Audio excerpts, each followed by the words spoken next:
Hello, good afternoon. It's actually good evening in London here. It's Yogi, and I hope you're well.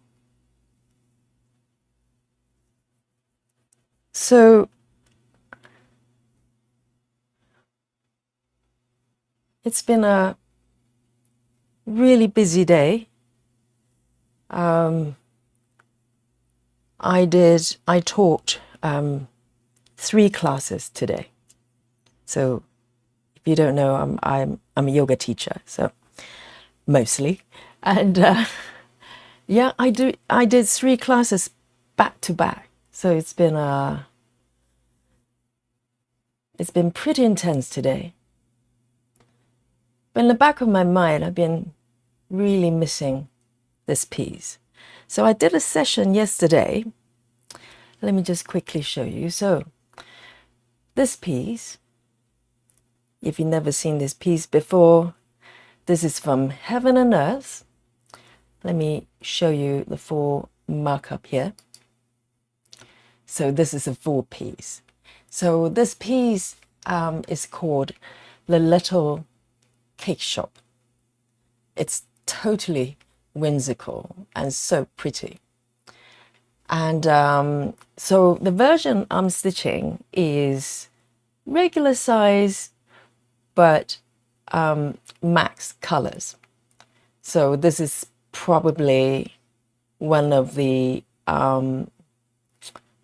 pieces that it's involved most colors. I think it's about 260, 65, something like that. So even for max colors, it's on the higher side.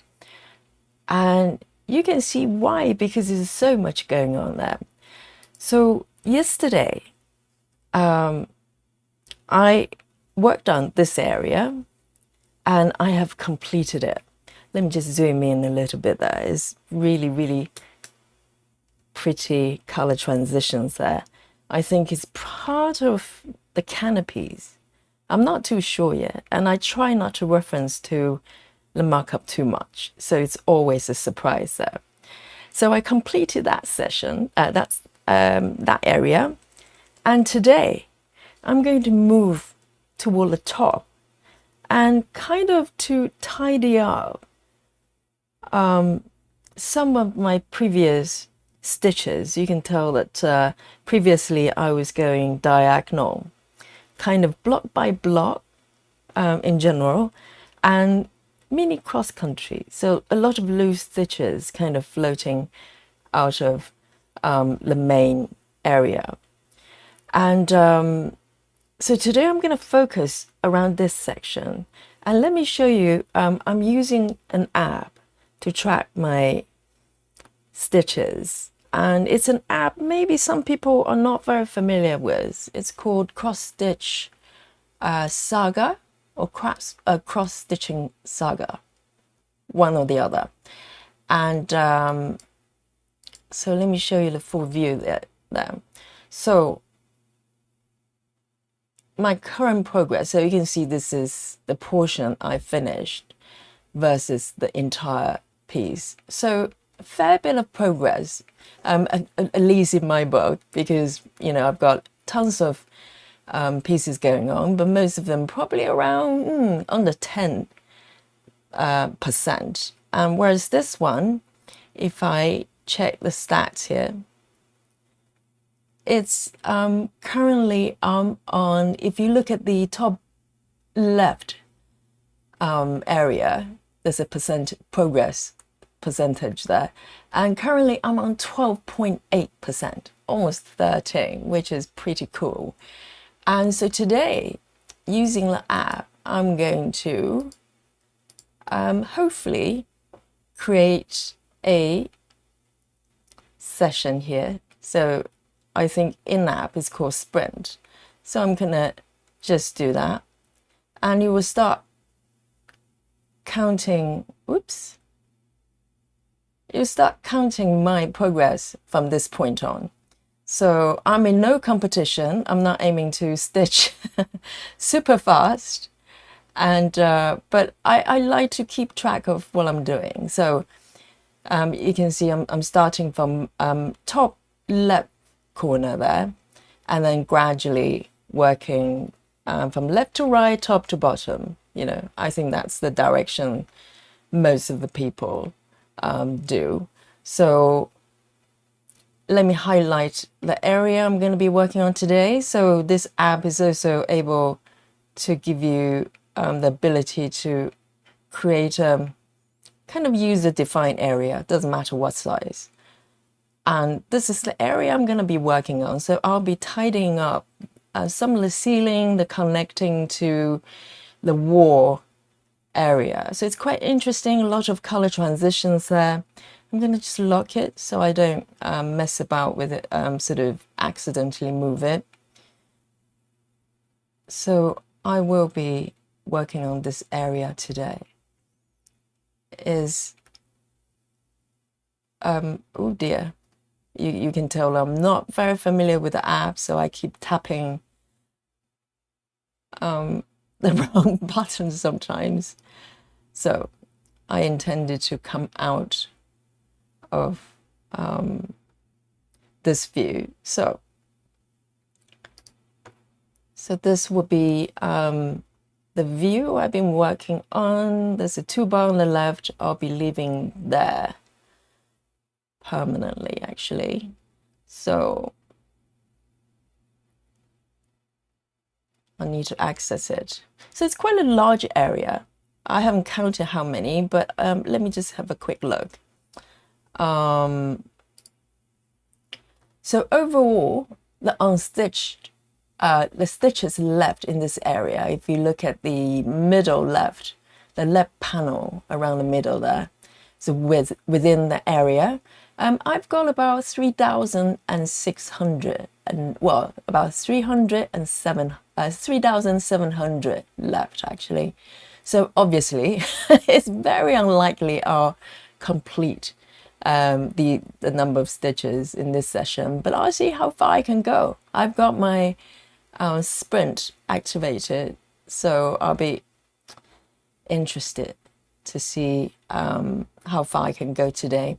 So the order I'll be stitching would be I'm going to go from the color that's got least number of stitches. You can tell this one's got 2 stitches here, and then it's gradually moving up. And this is such a fun way of stitching. So, only, since I got hold of this app, then I'm able to do that. So it's a little, it's every color you move up, there's more stitches involved. And it kind of keeps your motivation going. So I'm going to start.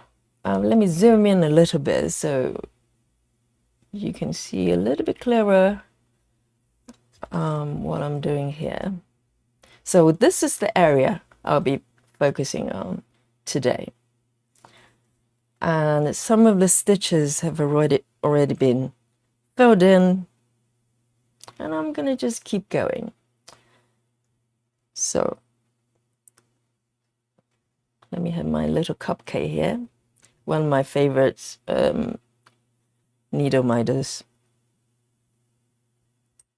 And my little reindeer, a little bit premature, but I like it. So from here,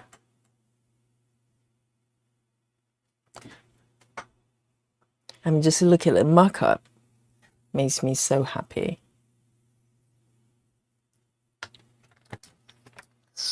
This is kind of my dream cake shop, really. So let's see, 524, 524. Let me see if I've got one threaded already. No, so I'm going to bring up 524. It's been such a warm day today. 524.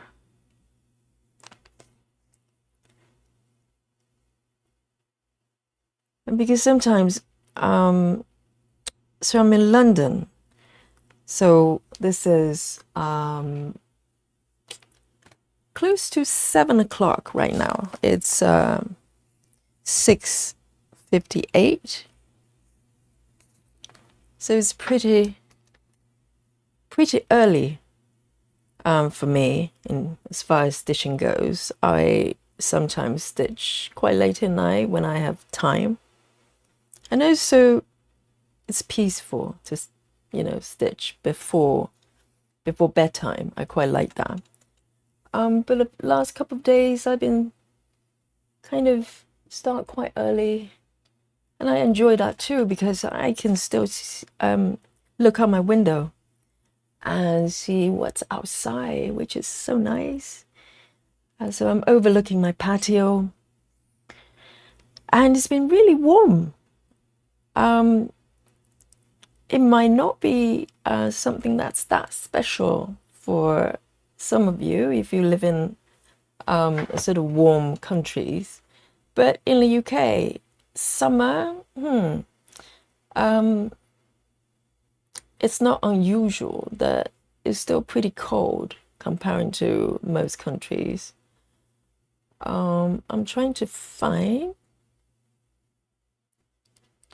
the color I'm stitching here.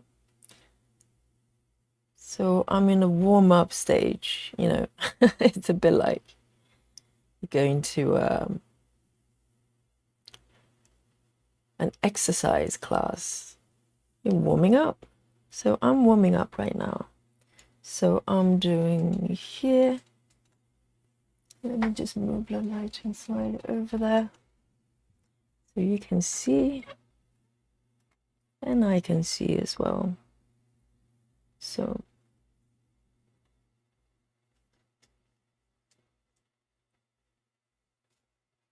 quite a lot of stitches involved.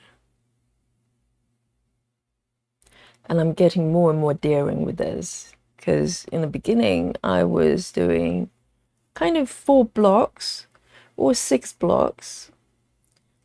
And the last session I did an area of 15 blocks. And with this one, I haven't counted. It's quite big, but some of the diagonal, the upper left corner, I've already done before. So it's not something that I've stitched recently. So this piece, I've already had it, started working on it maybe over 2 years ago. Time flies, really. I remember it was during COVID, and I discovered this pattern, and it's so beautiful, and I had to have it. And I worked on it quite a lot, as you can see the percentage. I put some work into it, and it's quite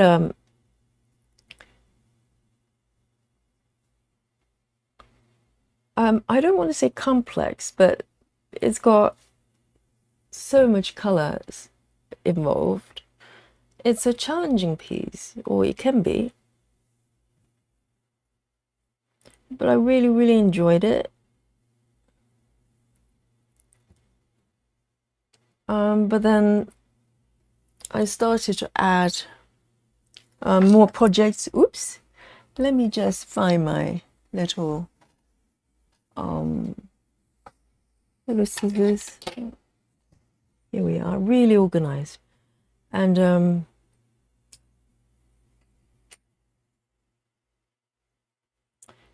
as the number of the projects increasing, I kind of, it kind of distracted me from this project, and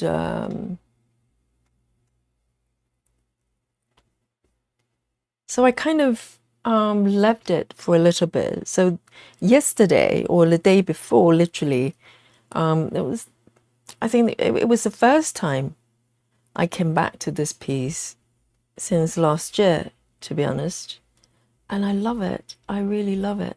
So there are only 2 stitches for this one, 5 to 4. I'm gonna put my needle back. 5 to 4, and then I'm going to mark these stitches to move on to the next one, so it jumps to the next color for me.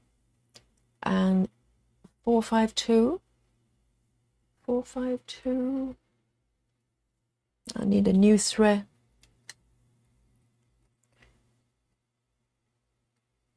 4, 5, 2.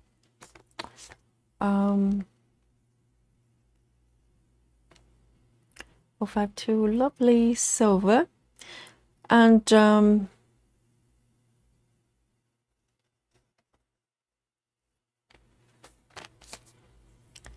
because I left it for so long, it feels really fresh, you know. It made me remember why I fell in love with this piece when I first saw it over 2 years ago.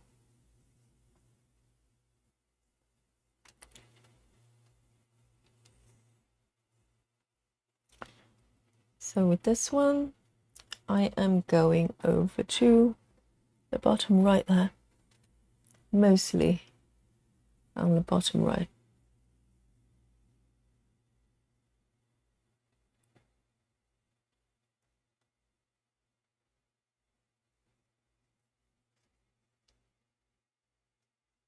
So I'm slowly forming a kind of the box shape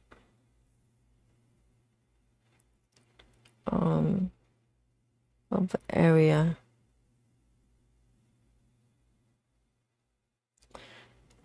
And even though it's nearly 7 o'clock, I'm actually drinking coffee. Yay! I really needed it. You know, it's a little bit late for caffeinated drinks, but can really do with a nice cup of coffee.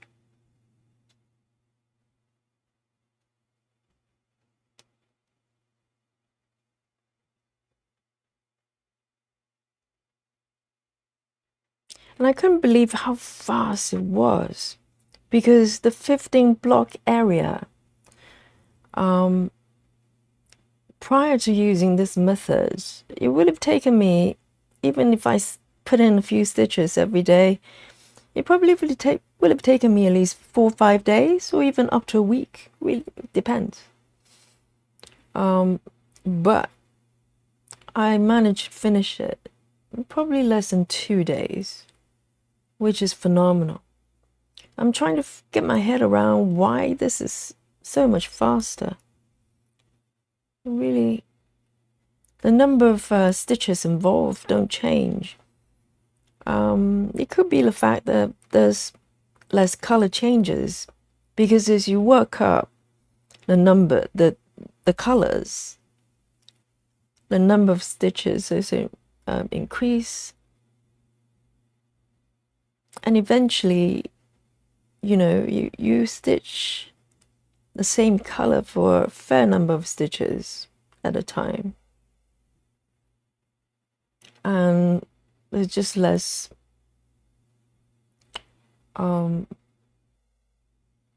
there's color changes, I guess. 1, 2, 3 here.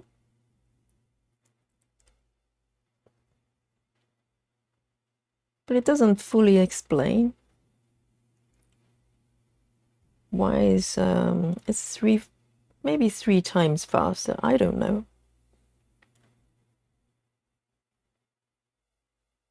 It feels so much faster.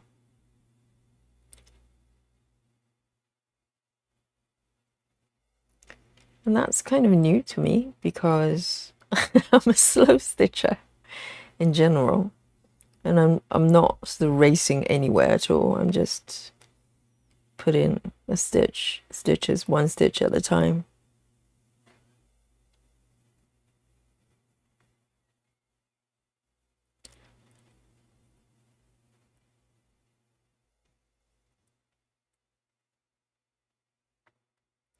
And this way of stitching is also quite fun, because it's a bit like putting a jigsaw puzzle together. You kind of put in these seemingly random stitches everywhere and gradually build up a lovely image, you know, before your eyes. And it's just so nice. I'm going to mark these ones so I can keep track of it. Oh, okay. So it's done. Hang on. Let me just go back. I just want to make sure I pop this back.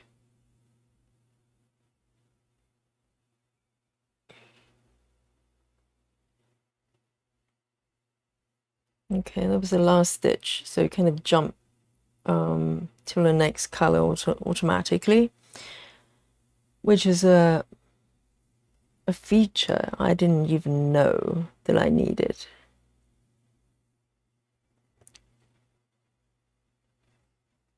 But I love it. So 452, pop it back. Let me see. Lovely. A beautiful blue. Next one. So I think this piece requires a little bit of patience. If you look at the mock-up, the upper left toward the right, if you stitch diagonally like I did, you spend a lot of time just stitching the wall and the ceiling, really, even though the color transition is really pretty. You are there for a long time, and I was. But you know, I couldn't wait to get to the cakes and the sweets. 312, 312. It's always the impatience.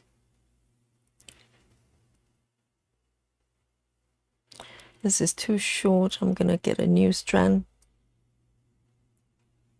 312. But it's kind of driving you forward as well. So it could work either way. Depends depends on what kind of person you are. And some pieces I just dive straight in to the area I want to stitch, like right in the center. But this piece I managed to start from the upper left.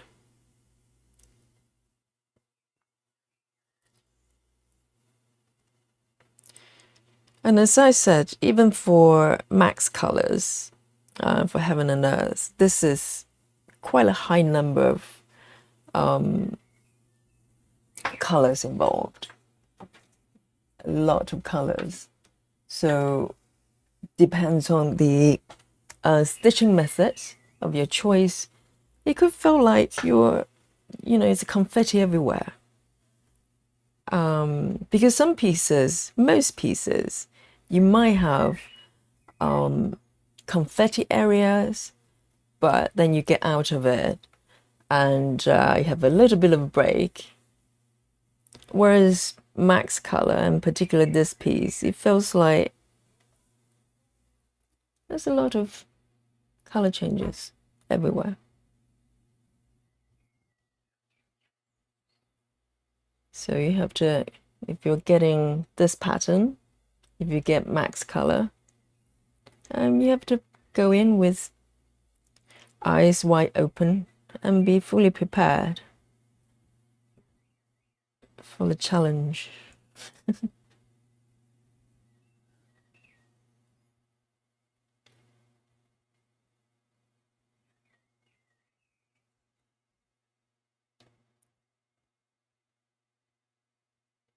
These colors are so pretty. So pretty.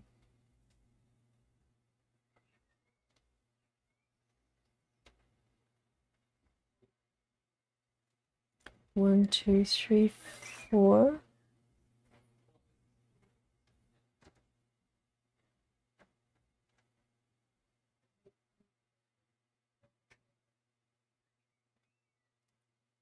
Let me see. 1, 2, 3, 4, 5. 1, 2, 3, 4. One more.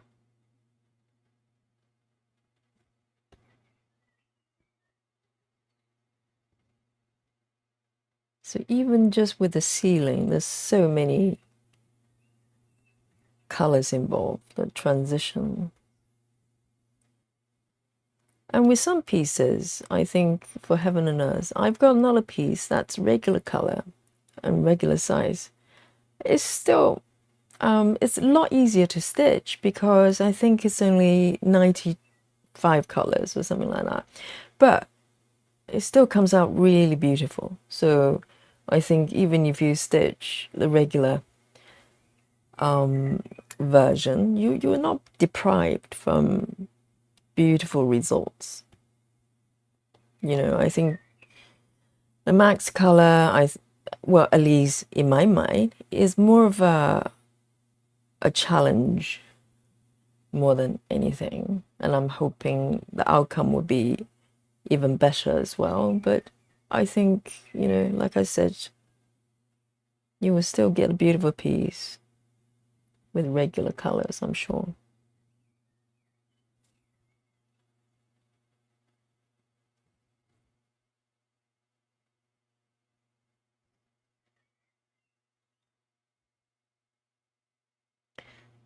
Two down here. And one down, one below.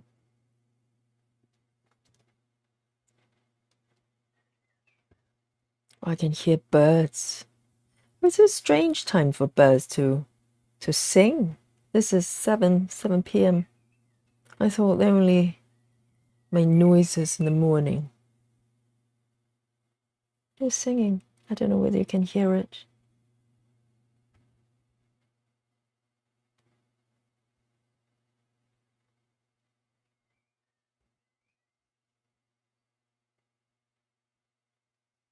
Such a pretty blue, royal blue.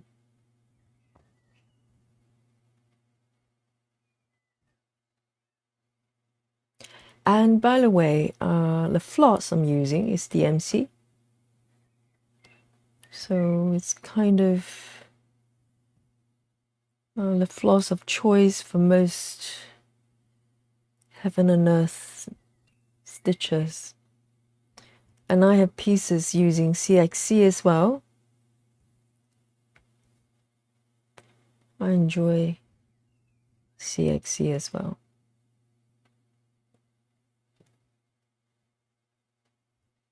So let me mark these.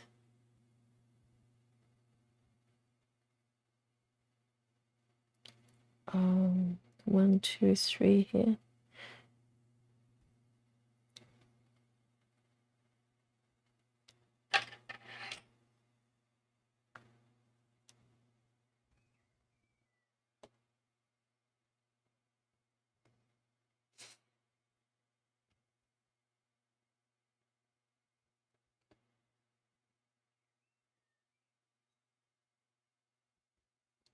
There you go. And let me see, quite a few stitches down here.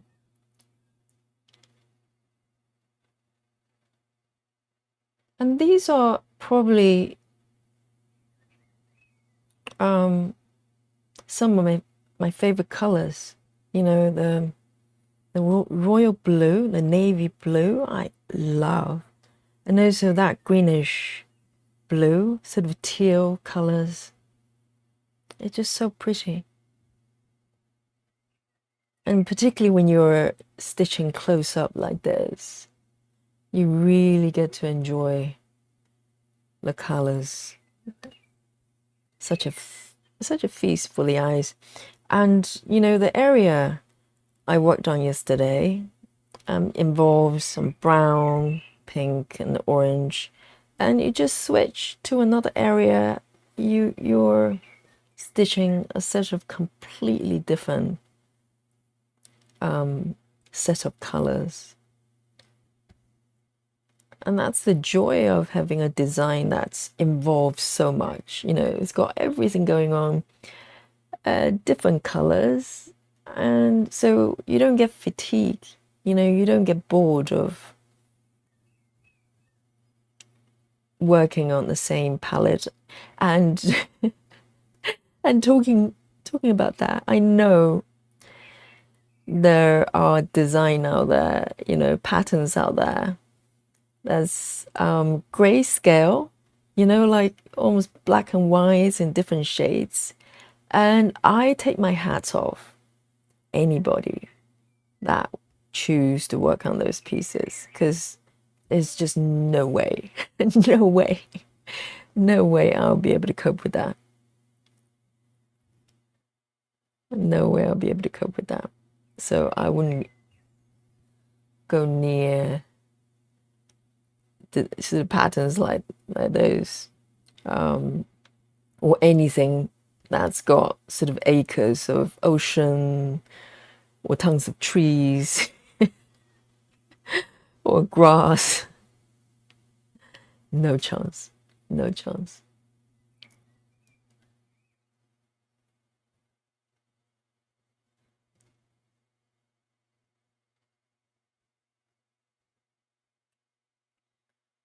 So you might notice there's some sort of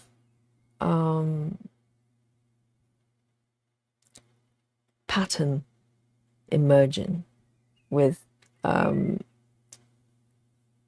of my choices of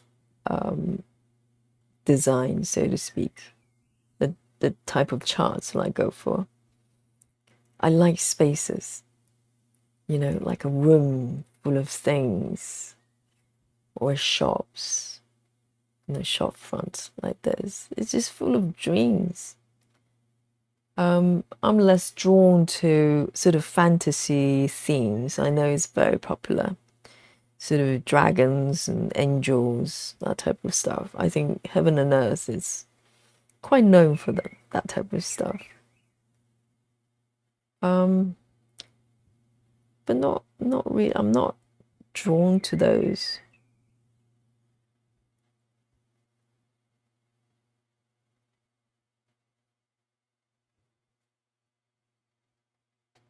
As a child, my dreams were always having my dream sweet shops or cookie shops, that kind of stuff. And, the shops would be full of really cute things, a lot of pastel colors, that kind of stuff. So I'm really chasing my childhood dreams when it comes to stitching, picking my patterns, really. And it's so lovely to be able to immerse myself in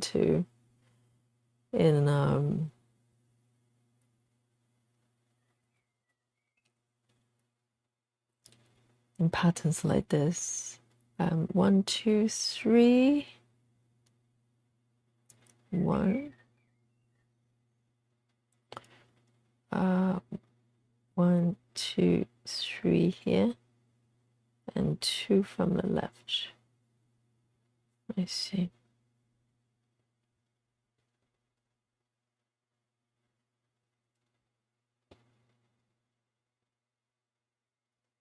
So the fabric, you might have noticed, it's pre-gridded, so I don't have to do anything, and it's always accurate.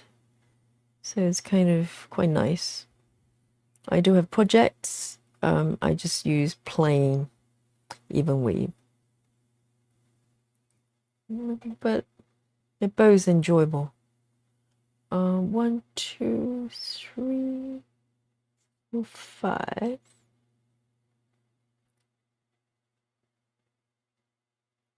2 here. I think the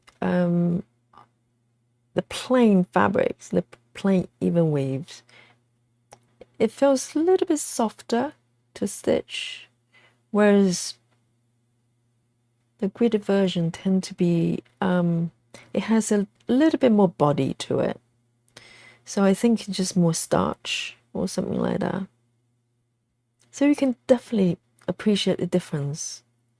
Not better or worse, they're just different. So, you know, it might come into how you choose your fabric as well. And luckily, I enjoy both.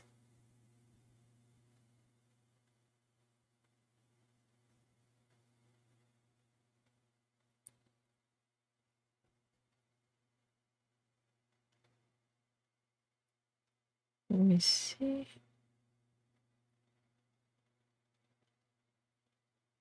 Just check how many stitches have I got left. So I've got 14 left for this color-ish.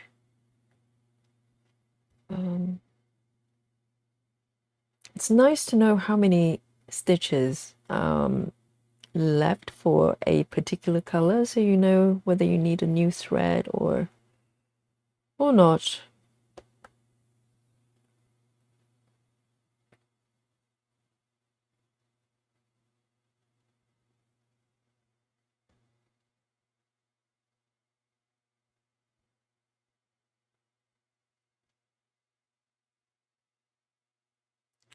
There you go. Two from the left.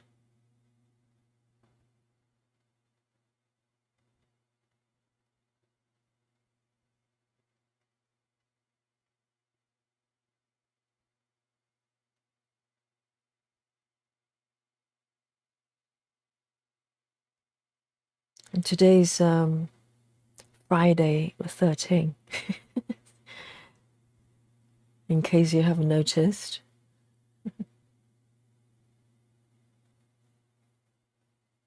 I don't know. I think if you don't pay attention, it just doesn't make any difference. But then, if you have certain belief about a date, then, you know, you probably attribute certain things. If things don't go well, you probably think because it's an unlucky day. But for me, it's been a lovely day, so no complaints so far.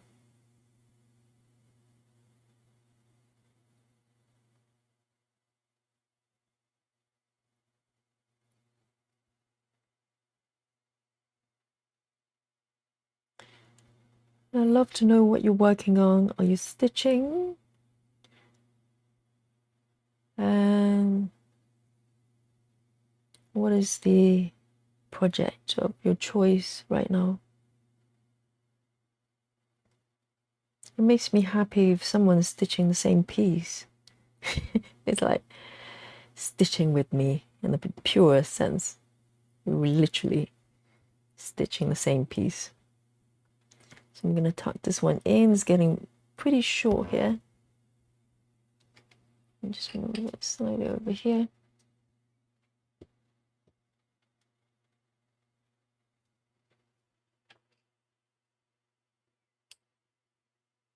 And by switching your stitching method, well, at least for me, it feels like a completely different piece. I've got one stitch left, but I need a new thread. There you go. 312. It's always the case. One of these pretty blue here.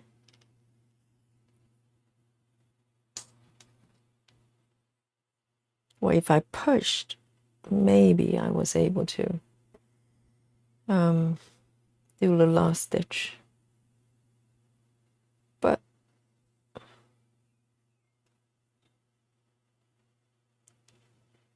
so there's one more here. Let me just have a look.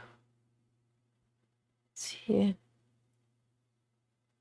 1, 2, 3.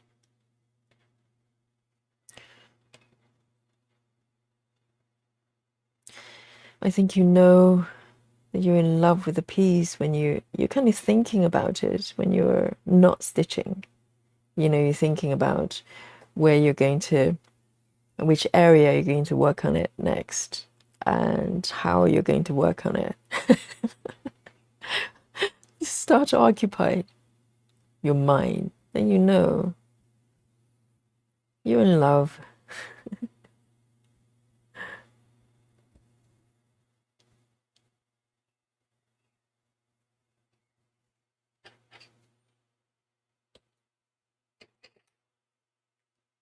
Three, 1, 2. So I'm secretly trying to see if I'm able to stream a little bit every day, at least for, I don't know for how long, as a challenge for myself. I'm thinking, dare I say, 30 days? Too scared to say that, because if I break the streak, I'm gonna feel like, I failed. No, I haven't really. I'd be silly. But I've been thinking about it for a while, but I just want to kind of make sure it's actually realistic to do. But I really love streaming. And I get to chat to some of you sometimes. And even if not, I know I'm sharing something. Maybe it's fun for some people to watch, or maybe give you some motivation to work on your piece as well, because that's what I get when I watch other people stitching. I really enjoy it. 6, 4, 7, 6, 4, 7.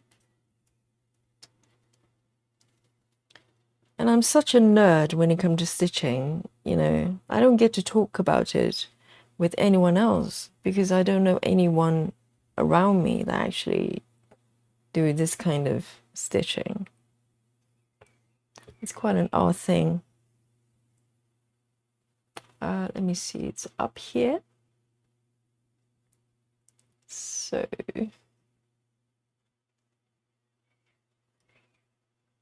I'm just kind of going around these areas.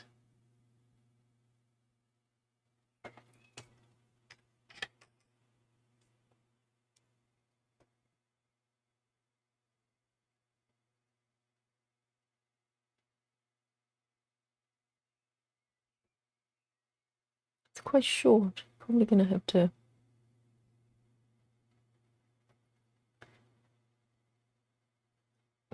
to switch to a new strand very soon.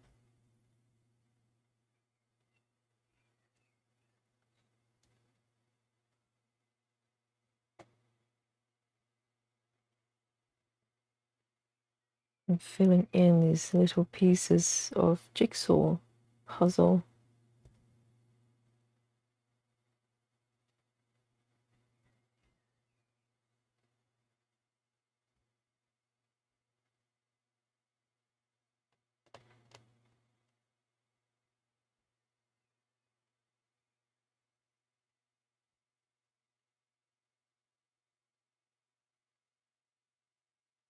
Two more here.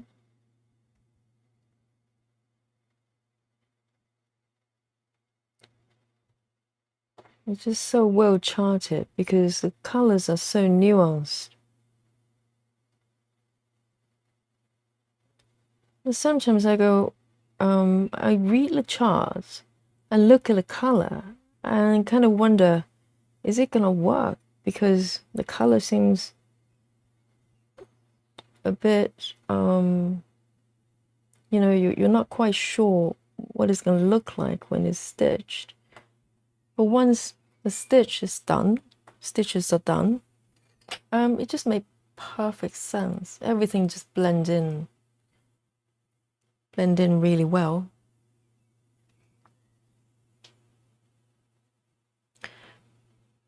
Six, 4, 7. I need a new thread. 6, 4, 7.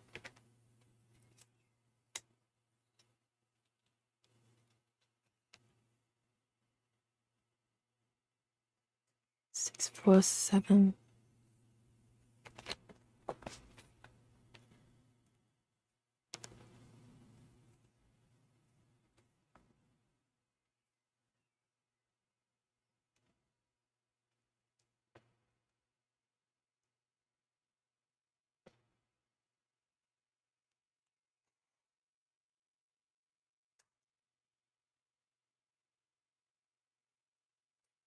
I'm moving over here.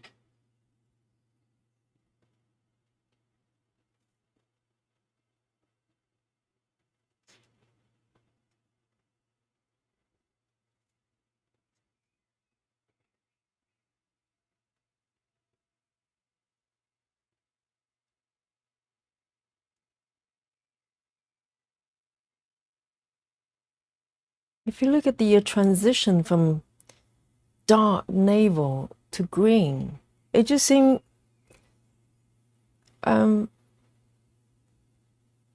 impossible, but it's just because these are very different colors, but when they kind of just blend together, which is so lovely. So I'm going in from here.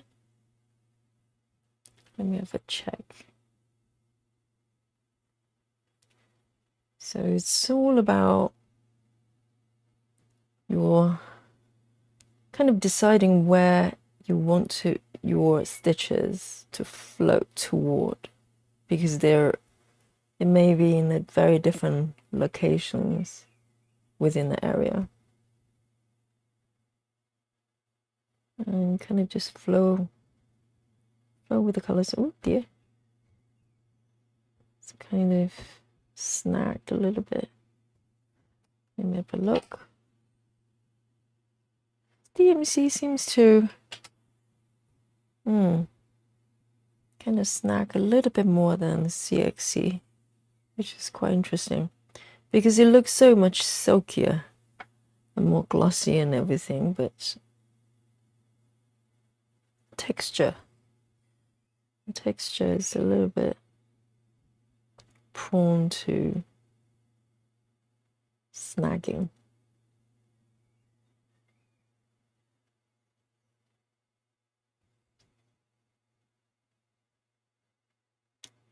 Whoops, just not my camera there.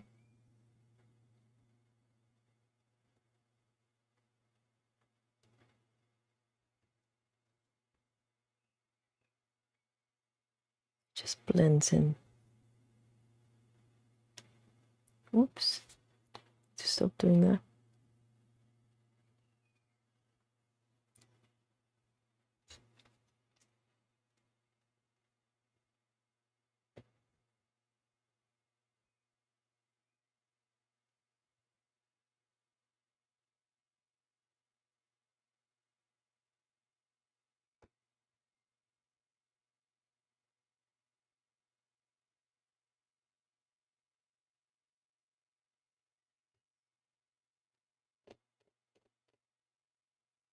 There we go. And the next one, I'm actually going to move it all right there. It's quite far away, but because I'm moving the thread over the unstitched area, so I don't mind the distance within reason. I mean, it's quite a large area, so if I was stitching with other methods, I probably wouldn't go over 10 stitches, to be honest, just to keep everything tidy there.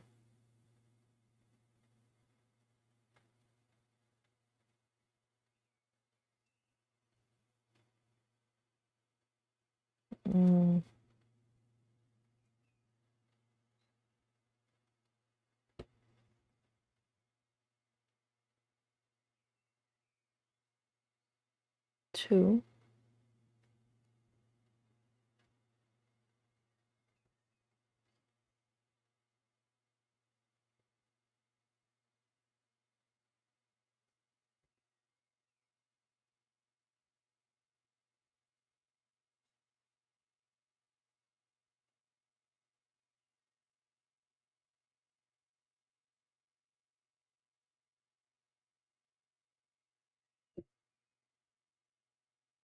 And one more underneath.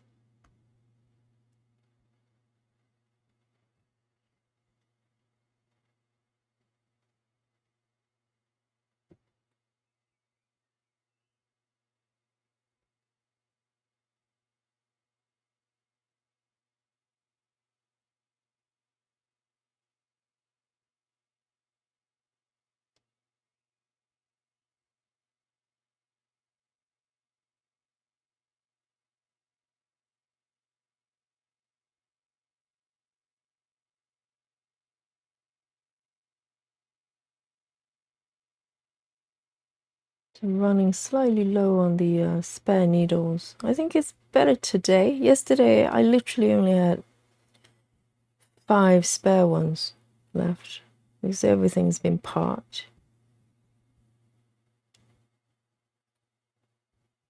Maybe it's time to get a few more.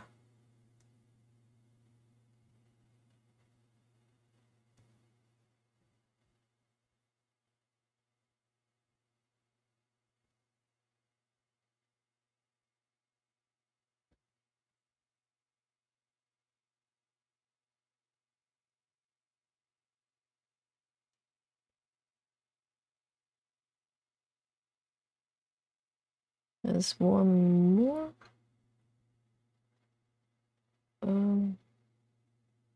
1, 2, 3.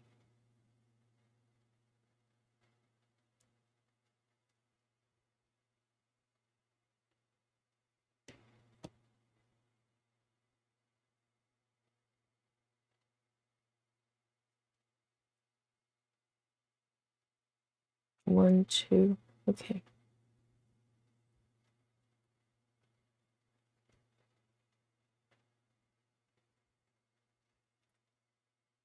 Because this is such a large area, you do need a little bit more focus so you don't stitch in the wrong area. It can easily happen. Easily happen.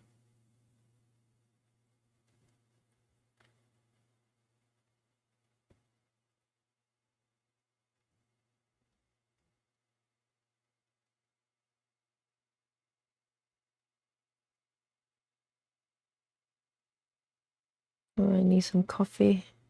Take a sip.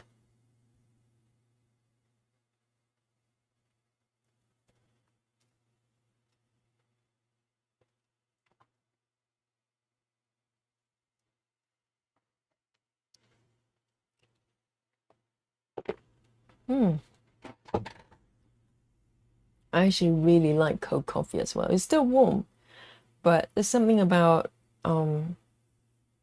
cold coffee. It tastes so good.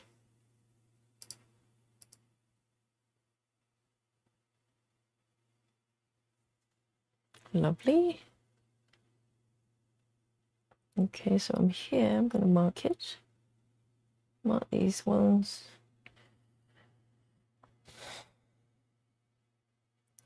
I'm going to move up there.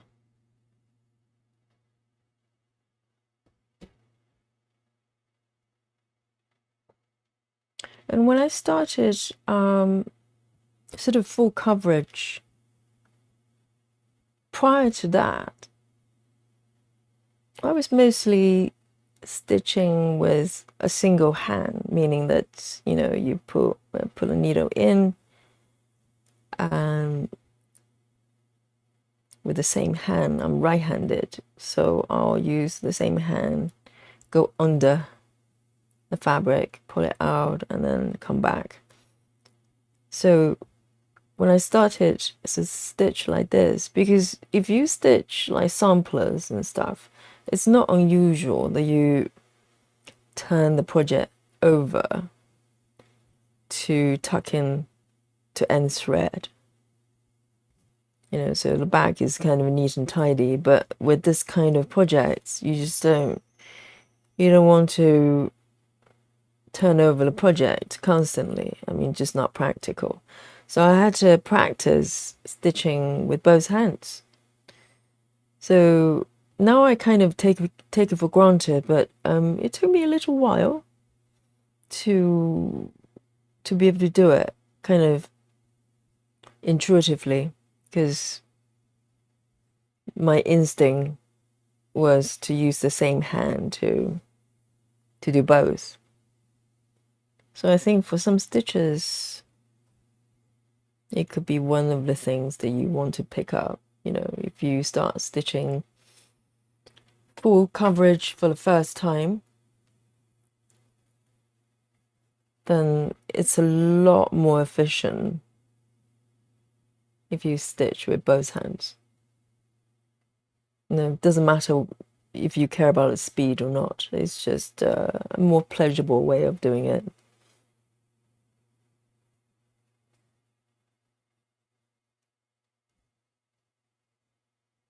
One here, one below. There's so many different techniques I kind of picked up and had to practice along the way. I mean, I'm not as OCD now, but when I was working on a 14 count, I still have projects with 14 count, but in the beginning, when I started with full coverage, 14 counts, I was actually doing I can't remember what it's called, basically smoothing it out, because you use two strands and sometimes they get twisted over each other. So I learned from some stitchers to use a kind of larger needle, smooth out the strands. And there's techniques you can do with fingers as well, or just put the needles between the two threads and to keep two threads kind of nice and flat when you stitch over each other, basically on two full cross. And I did that for a while, but then I go, oh, life is too short to do that, because no one can really see. I mean, it feels good that you know everything is neat and tidy, but to be honest,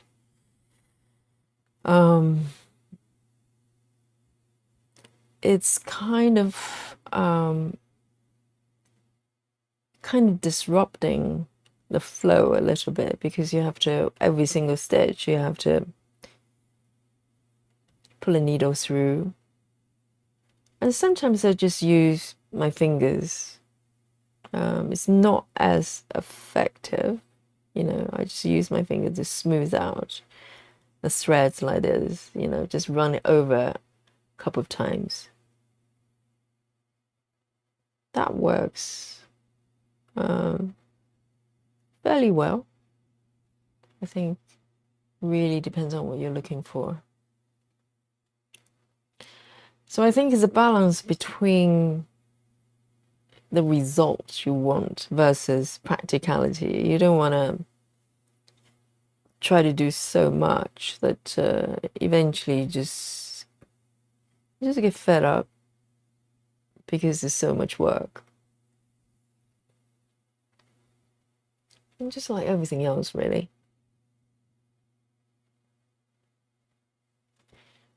Everything else in life.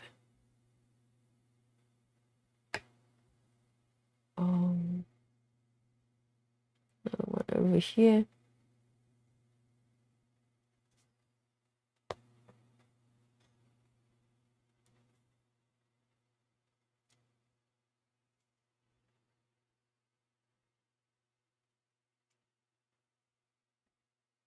Oops.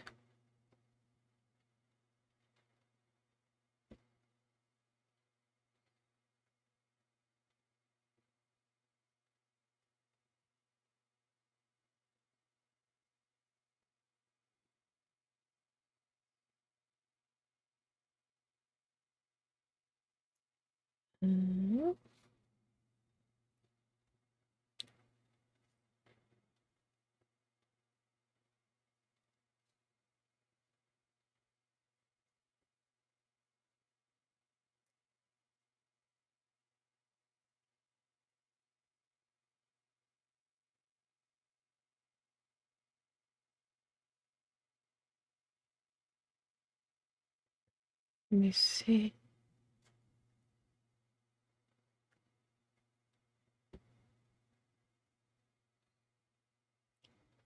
These colors are so subtle.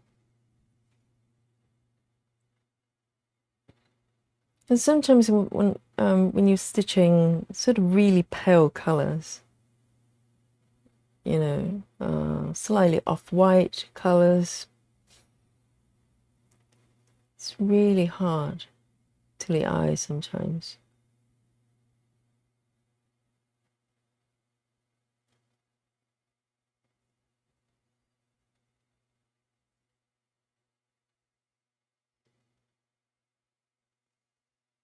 These 3 stitches. How many have I got? I've got 4 more. Okay. Ah, the last 4. Amazing. So I think I've got just about enough thread left. 2 more stitches. You know, when you're able to squeeze in just enough stitches for the thread, you always feel like you got away with it. It's like a game you play. 1, 2. It's over here.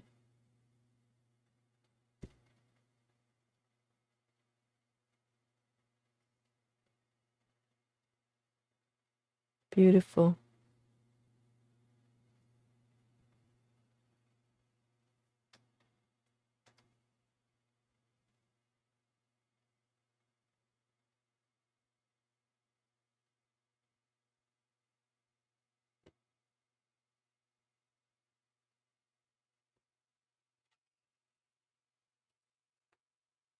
This tiny bit left. I managed to do the last stitches. I try not to waste anything, because these are beautiful, beautiful threads. Nothing goes wasted. Next one. Oh, one of my favorite colors. This is this greenish blue. 598. 598. Oh, so beautiful.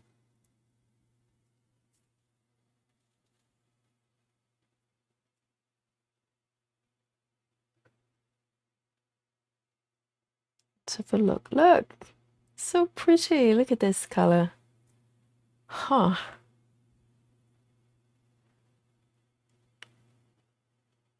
I used a t-shirt of this color. Where's it gone? Can't remember.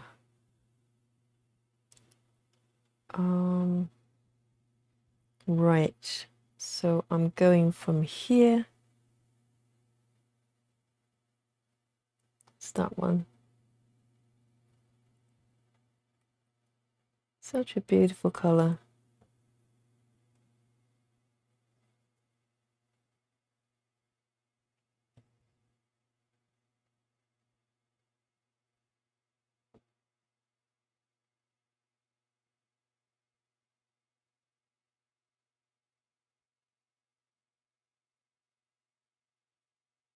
One stitch here.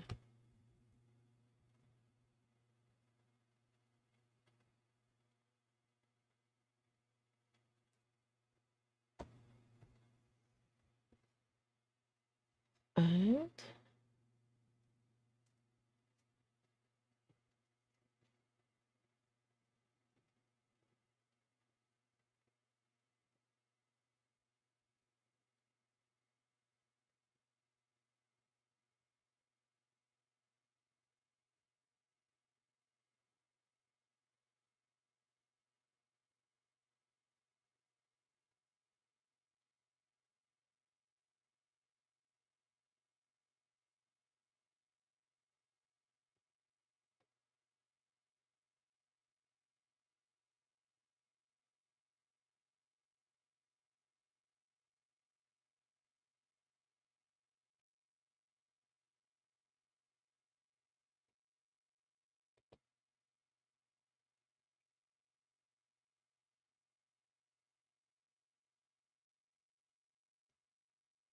so because it's Friday the 13th, it kind of reminded me of a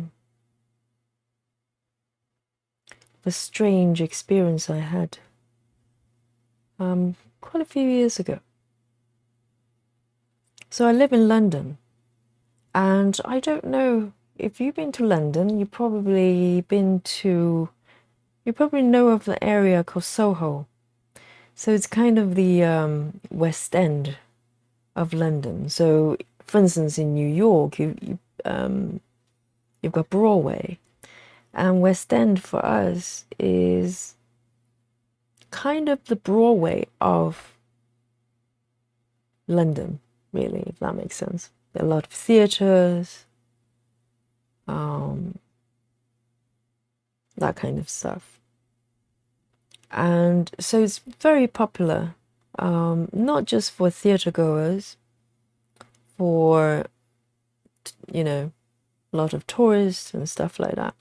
So this area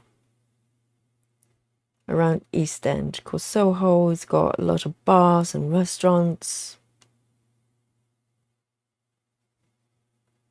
And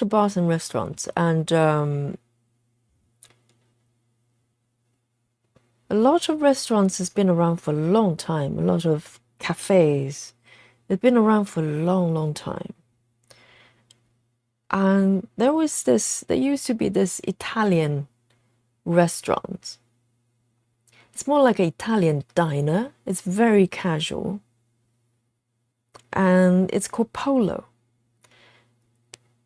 And it's no longer there. It's kind of closed quite a few years back.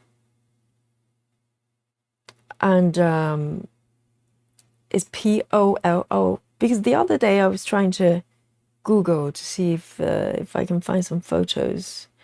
I couldn't even find any meaningful photos because it's been closed for so long.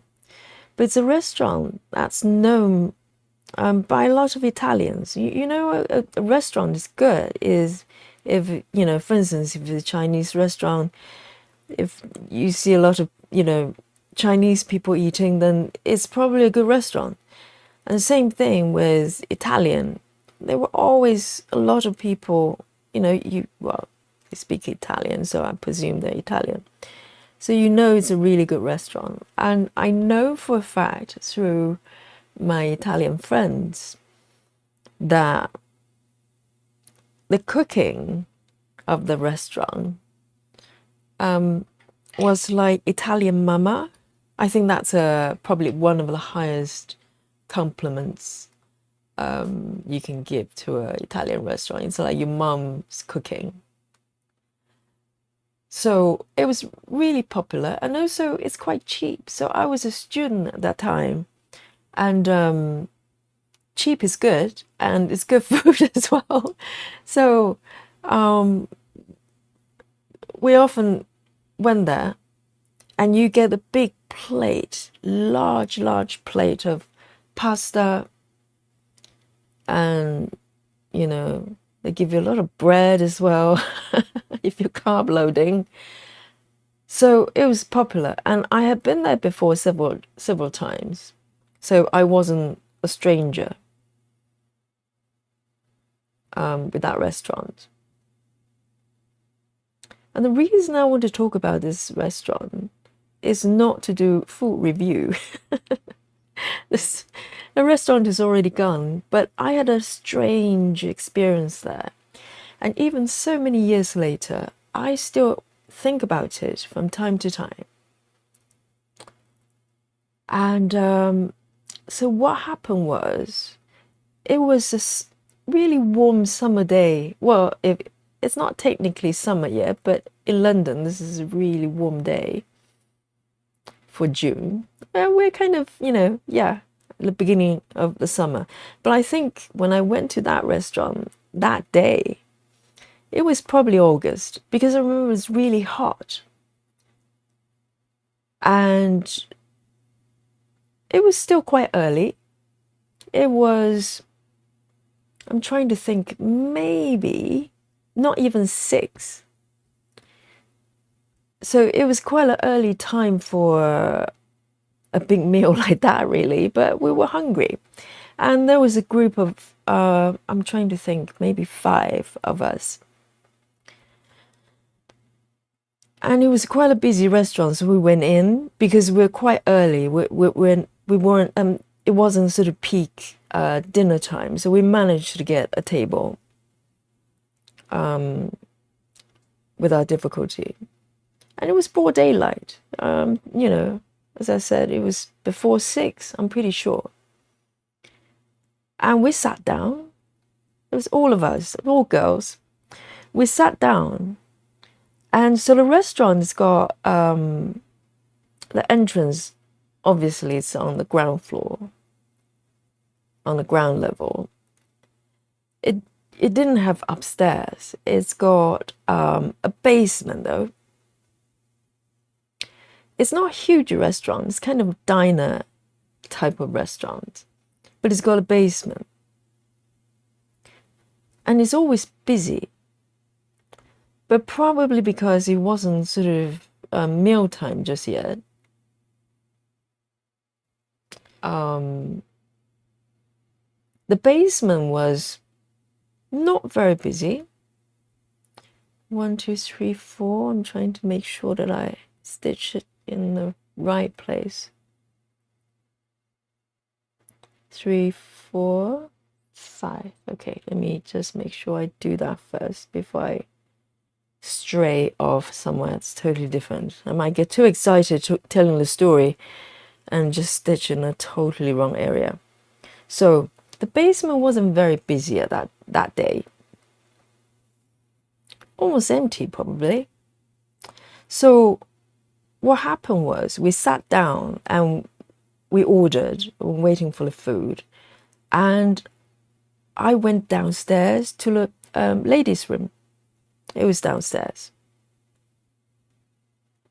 So I went down there. And the ladies' room, if I remember, was, I walked down the stairs and the ladies' room was on the left. So I come down the stairs, walk a few steps ahead. On the left, there was an entrance. There was an entrance there. And the loo, to be honest, it wasn't, it was really just one cubicle. So it wasn't sort of full on toilet with different, you know, doors and everything. It's really, you turn left, there's a narrow, really narrow entrance there because the building is really old, like most buildings in London. And as you walk in,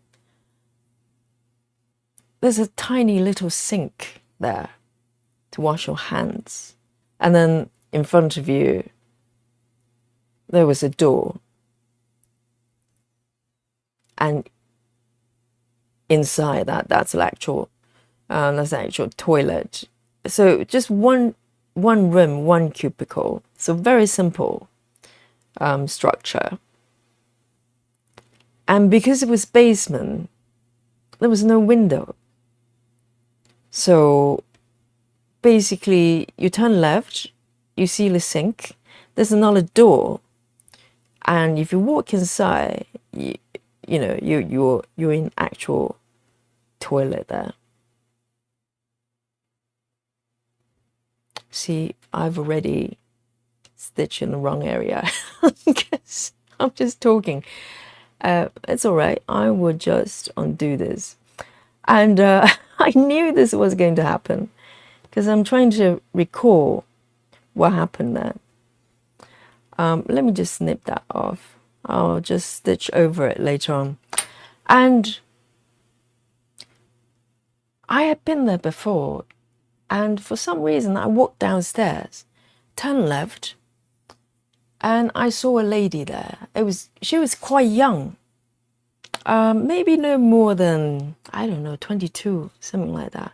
598. Let me just pull another thread before I move on with the story. I haven't told this story for quite a while. So I saw this lady. She had short blonde hair and age around maybe 20, 22 max. And she was in front of me, so she looked like she was already waiting to get into the loo. So someone else was in there. And so I basically stood next to her. We're kind of forming a queue, really, a small line there. If you don't know what queue is, it's just a line. So I waited there and I smiled at her, because we're kind of this unspoken thing, you know, when you bump into someone queuing for the loo as well, you just go, okay, someone's in there, let's wait, type of thing. So I kind of gave her a smile and she smiled back. And we waited for a little bit. So there are a couple of people behind me. So we actually started to form just a longer queue, really. So there were about 3-4 people in total. So a couple of people behind me. And then I saw this lady going in the loo.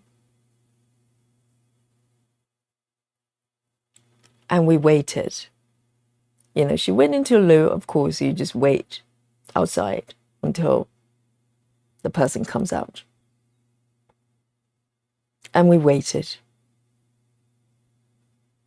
And waited. I don't know for how long exactly, probably 3-4 minutes, but it's quite a long time, you know, considering you really just go in and do whatever you have to do, come out. And I remember turning toward the people behind me. There were a couple of people there. And I smiled at them. Again, we're kind of, you know, just have this face. Well, you know, it's taking a long time. And for some reason, the lady behind me decided to go and move in front of me and open the door of the loo where the blonde lady went in. You know, there's only one cubicle, so right in front of us. And she opened the door. It wasn't locked. And no one was inside. And I remember this lady behind me who opened the door kind of looked at me, slightly annoyed, because she probably thought, well, I must have been really confused. You know, the loo was available, but I was standing there waiting and they had to wait with me. So she looked a little bit annoyed and she kind of signaled me to go in because no one was inside.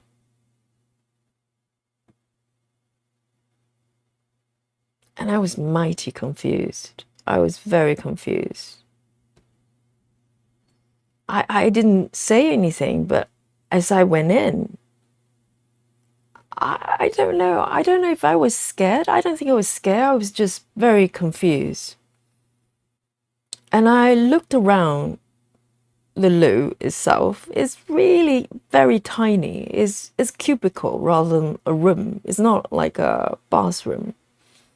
It was just a toilet bowl. And that's it. Because the sink was on the outside.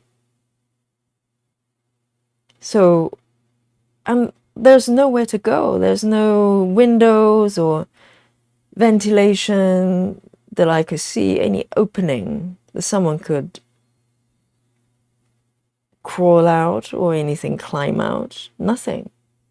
Literally, this person, this blonde lady, I saw her walked in that loo and never came out.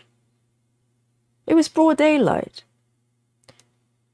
Just broad daylight. So I went in, I kind of checked the room, the space. There was just nothing. There's no way anybody can leave that space without me seeing it.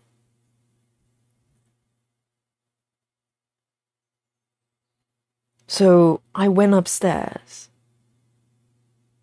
and I told a story to my friends. They weren't very sympathetic. They just go, well, maybe you're confused. Maybe there was no one in front of you. But I knew there was, because up to even now, I can recall what she looks like.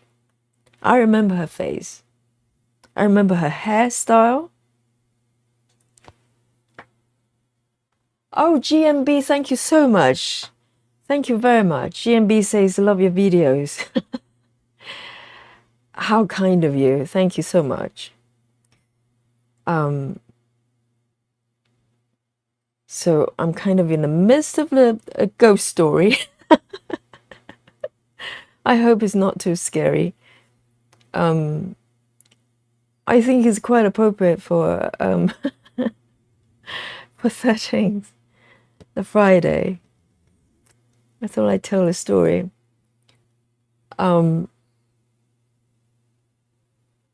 Because it's been sort of in my mind for a long time, but the story doesn't end there.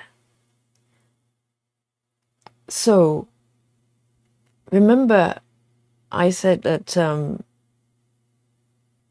the toilet, when you walk down the stairs, the loo, the entrance of the loo was on the left.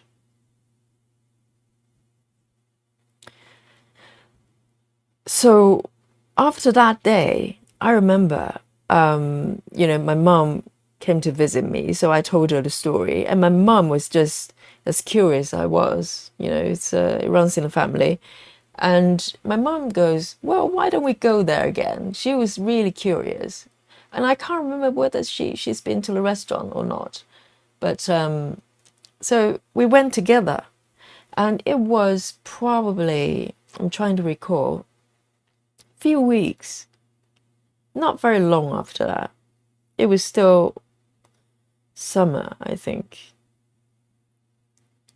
So we went together, and the food was good. So so we went together. And the thing is, I've been to that restaurant a few times before. Not super frequently, but I wasn't a stranger to that restaurant. So we went in, and my mom was like nudging me and go, well, shall we go downstairs and have a look? And so we went. I remember it was daytime again, sort of early supper time. And I think, if I remember correctly, I went down to the loo first. I was a little bit apprehensive about it. I was like, what if I saw that lady, if I see that lady again? But the thing is, when I went downstairs, so this is it. I walked downstairs and I looked to the left where the toilet's supposed to be. I couldn't find it. I couldn't see the entrance. And I was so confused in my head. I thought, well, have I been to the loo before? Because the loo is supposed to be on the left. And I never consciously thought about where the loo was. It was just where it was. Where the loo is supposed to be on the left, there was a really, really large mirror. Like really old mirror that you will get in some antique shops. I'm getting goosebumps just talking about it right now. It was a large mirror, and it didn't look like it was just placed there recently. It looked like it's been there forever. And I just never pay attention to that prior to the last visit when I saw the lady. So in my mind, I was thinking, well, then where's the loo? Where is the toilet? So the toilet turned out to be on the right side. So when you walk down, on the left, there's a wall, and then the entrance to the loo was on the left. Very narrow, quite narrow passage, not very long. And then you get the sink, and then you get the door to the cubicle itself. But when I went back with my mom, the loo was on the right. So the wall is running kind of parallel to where the stairs were. I just didn't know what was going on. And the toilet, the setup, the design of the toilet in terms of layout was identical to the toilet before. You know, a tiny little sink, and then there's a door that takes you to the loo itself. But it was just not in the same location. It was just not in the same location. So I went upstairs. I probably run to my mom, and my mom didn't know how to make of it, because she wasn't there when I saw the lady, so she couldn't verify where the loo was.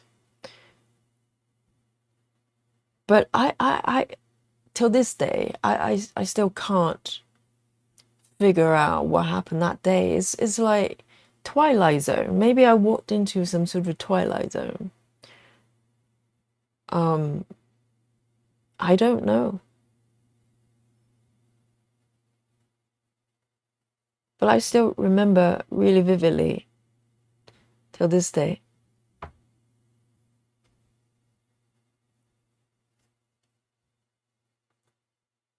I don't know whether I was hallucinating or something else.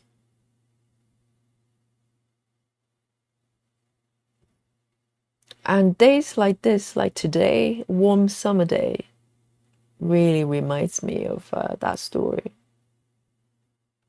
of that encounter.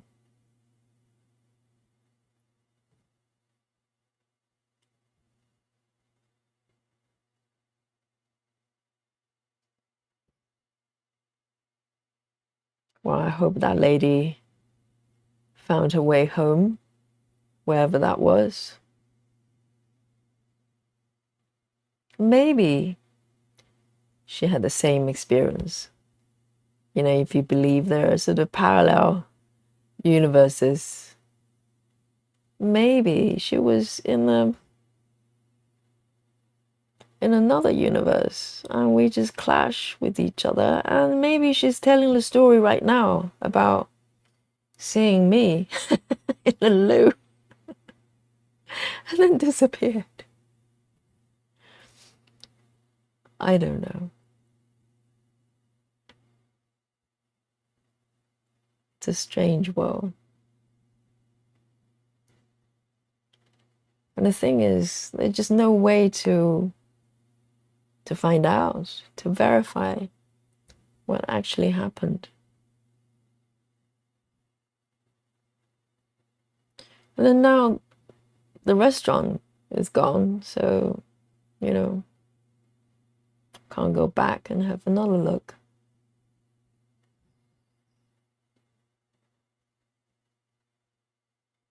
It will always be a mystery.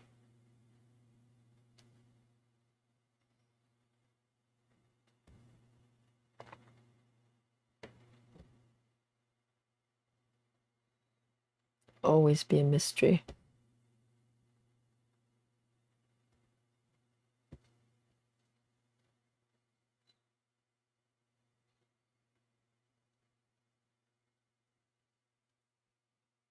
Let me mark this before I lose track. On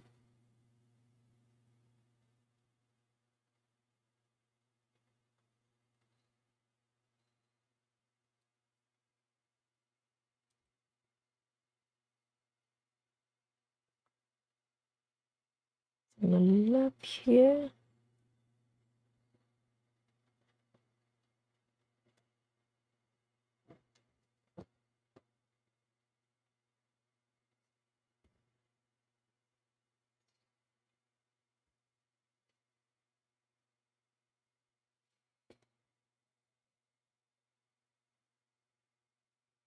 One, two, three. And these ones as well.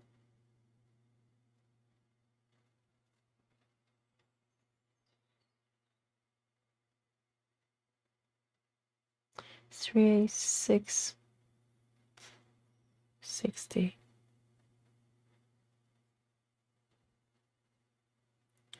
And these ones as well.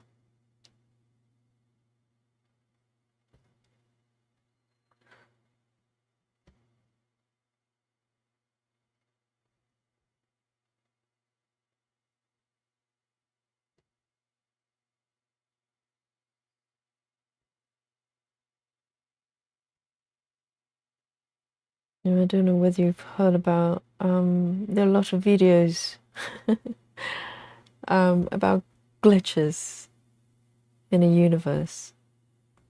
You know, there's certain things that just doesn't make sense.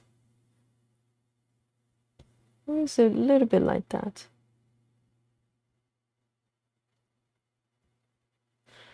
It's getting short. I'm going to end the thread here. I need to double check these colors. It just doesn't seem to match the chart. Let me just check before I proceed.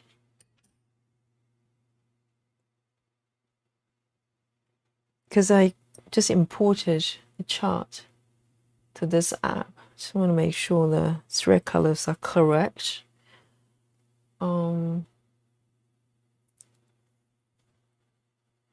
It looks a little bit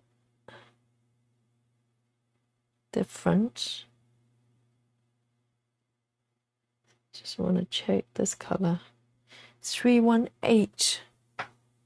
318. Ah, I knew it. I knew it. I knew it. You know, this bit of brown is supposed to be light gray, because I was thinking that the colors doesn't really blend that well. So these dark brown, for some reason, I stitched with the wrong color. Maybe I read the number wrong. 31A.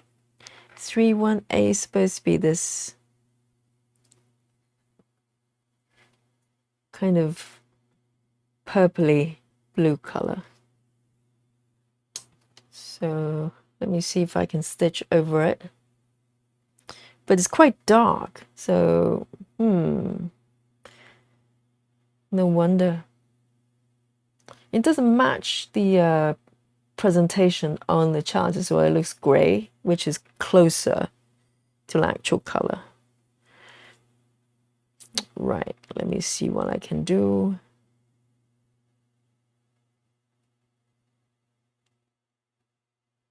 Or I can always come back to fix it later, because these ones are, if they're kind of similar, if the color is kind of similar, I'll probably just let it be, but it's quite different. So trying to see quite a few stitches here. Never mind, I'll come back and fix it or stitch over it. Let me see. Because what I don't want, if I try to cover it and it doesn't work, because it's quite dark, we'll find out.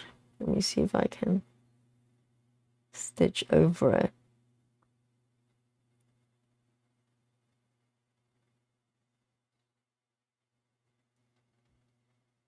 So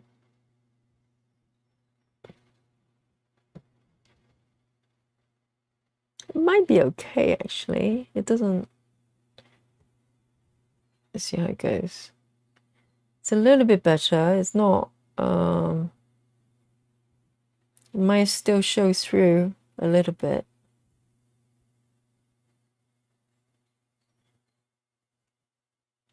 But I might be able to cheat my way through.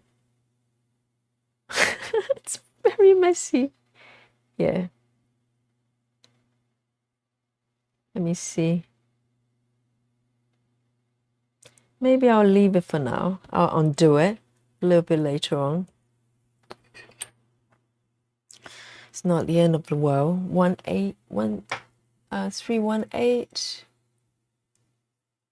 Oh, there is one. Okay.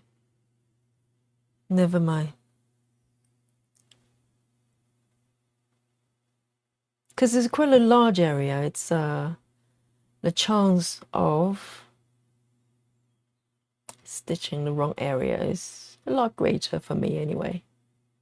Normally I stitch within 1 block or 2 blocks, something like that. Right, 3A60. 3A60.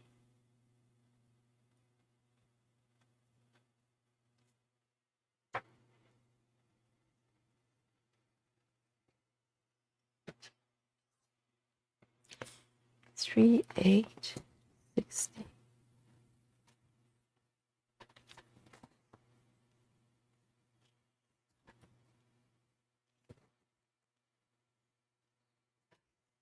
Here we go. 3A60. I've only got a little bit left. Let me just zoom out a little bit so you get to see it in its entirety. I've got a tiny bit left. I need to top it up.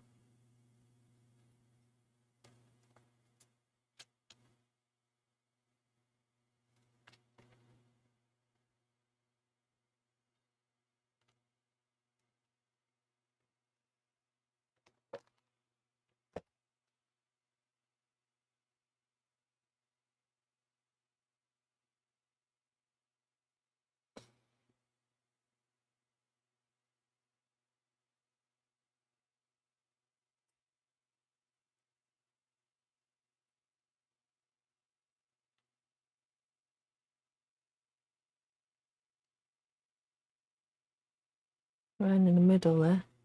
Have a sip of coffee.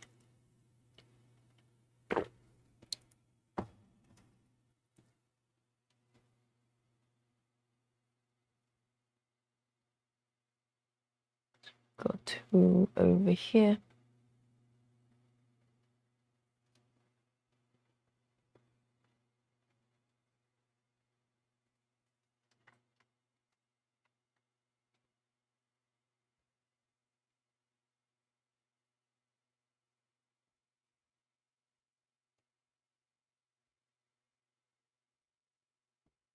See, it's happening again with the MC. Kind of just snap. It's a fresh thread as well.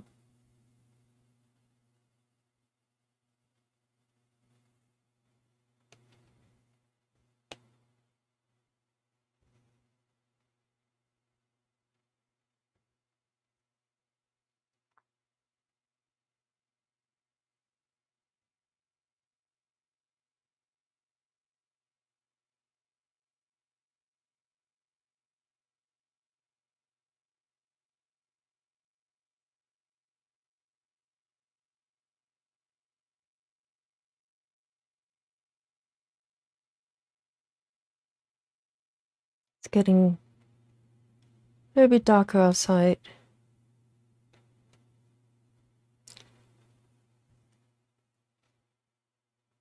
Because in the summer, in London, in the UK, the daytime gets longer and longer as it gets warmer toward the summer. And normally, in about maybe August, you get the longest daylight. It's not unusual. To still have the daylight, maybe up to 9 o'clock. So it's quite nice. If you go to the park or have a day outdoor, you have the daylight till pretty late. But you get very, very short daylight in the winter. It's quite extreme. In the winter, it could get pitch black by 3:30. It depends on the days. If it's cloudy, then yeah, literally, you see very little daylight during the day. And particularly if you work in sort of offices, when you go out in the morning, it's still dark because the daylight comes in quite late. You know, we're talking maybe not till 9, 10 o'clock. So if you go out sort of 7, it's still dark. And then you stay indoor in the office. And then, you know, when you go home, it's pitch black again. And if you do that day in and day out, it can be quite depressing. I mean, we're not as bad as some Nordic countries. You know, they literally have days of weeks of nighttime, or the opposite. But there's a little bit of that going on. So some people can suffer from winter blue, and some people use sort of lamp. I'm not sure, is it not UV light, some sort of lighting to simulate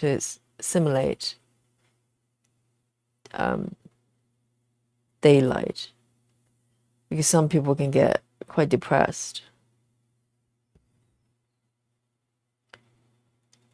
in the winter. And that's why, you know, if you're in the if you're in the UK for more than a few months, you really appreciate daylight and sunlight. So over here, as soon as the sun comes out, people rush to the park, anywhere they can kind of just enjoy the sunlight.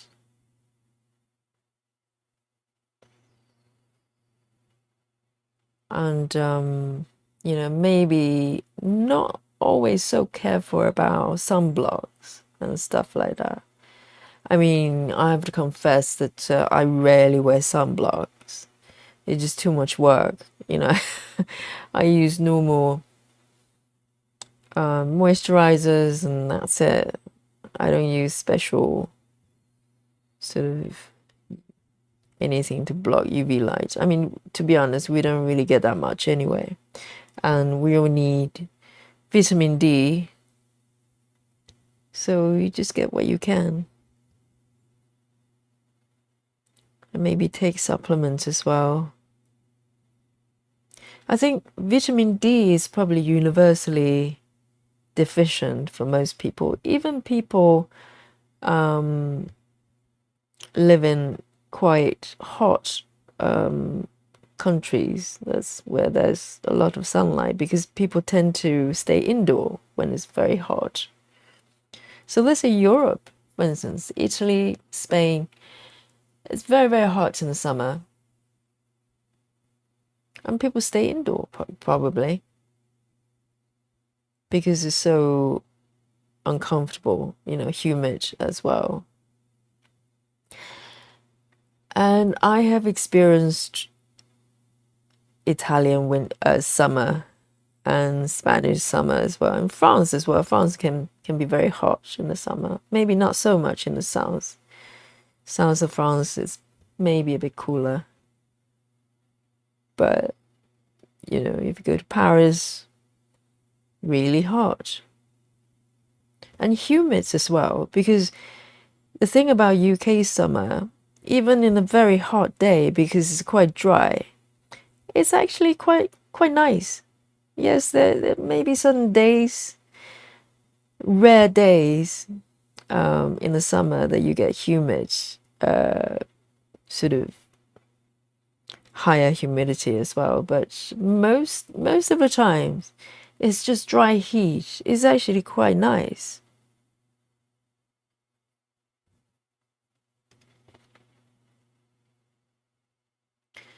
So,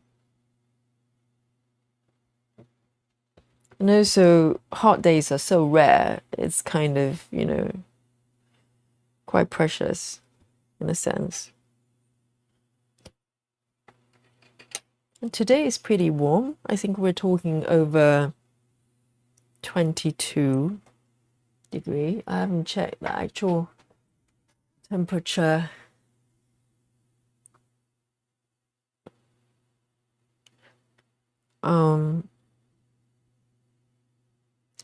But I think today we're talking, oh, even now as we speak, it's about 24 degree Celsius. I mean, depends on where you are right now. You probably go, well, that's pretty chill. 24. I think it's quite mild and hot for most countries, I think. But for us, it's hot. It's very, very nice. So, let me see. There's one stitch here I missed.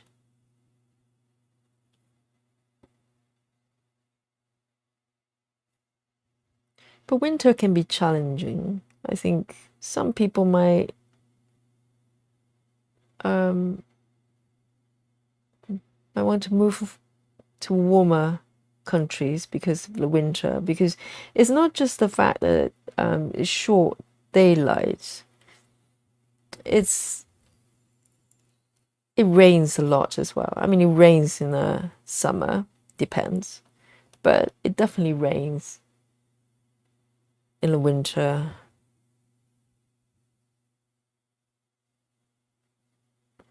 So it can be challenging for some people. I get it.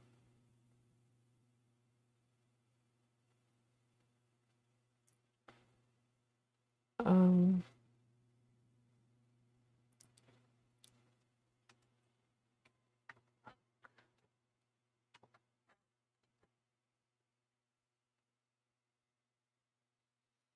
Over here.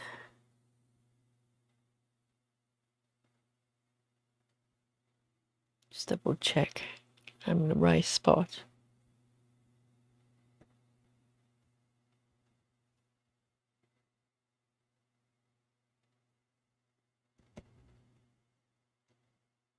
But I can't really imagine if you're in the countries, like Norway, Iceland perhaps, where you have either daylight for weeks or months on end, or the other way around. You have it's permanent darkness.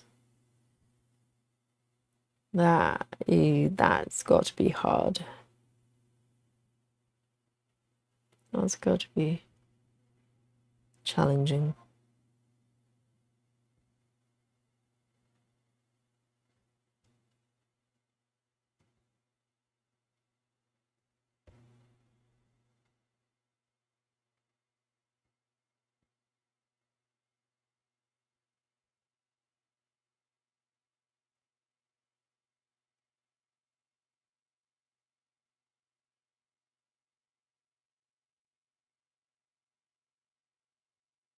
So it's got 3 stitches here. I'm going to do it from here.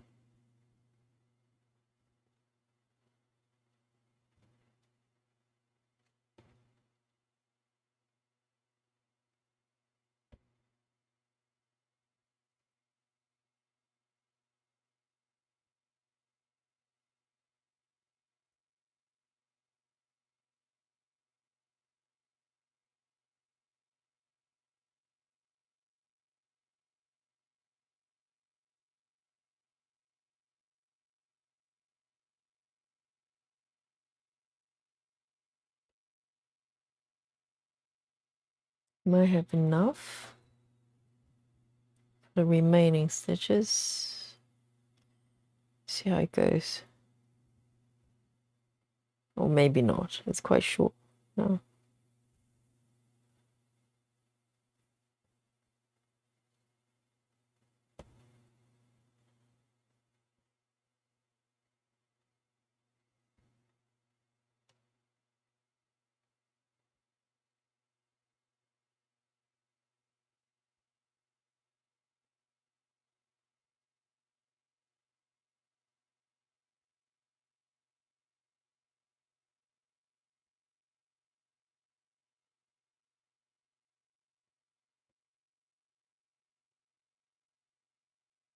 Let me see, 1, 2, 3, 4, 5, 1, 2, 3.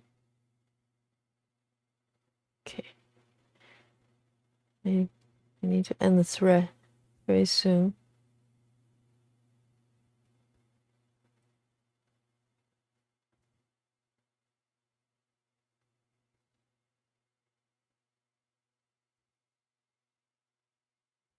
Right, I'm gonna end it now.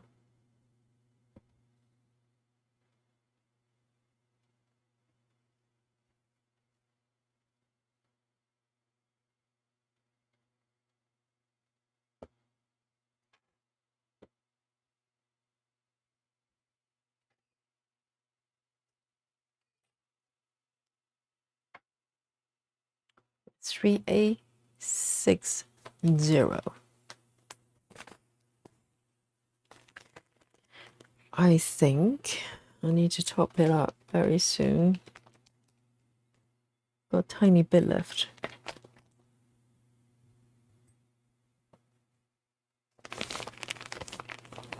$3,860. Got 3 strands left.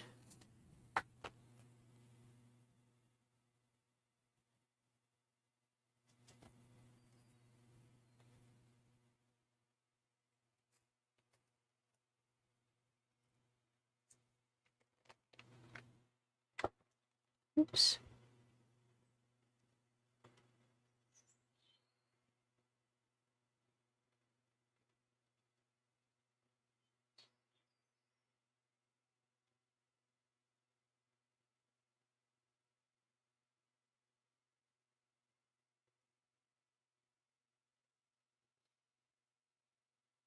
So I've done these ones. 1, 2, 3, 4. Got a few more here. 13.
And 2 down here.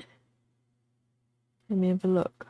1, 2, 3, 4, 5. There's a couple more somewhere else.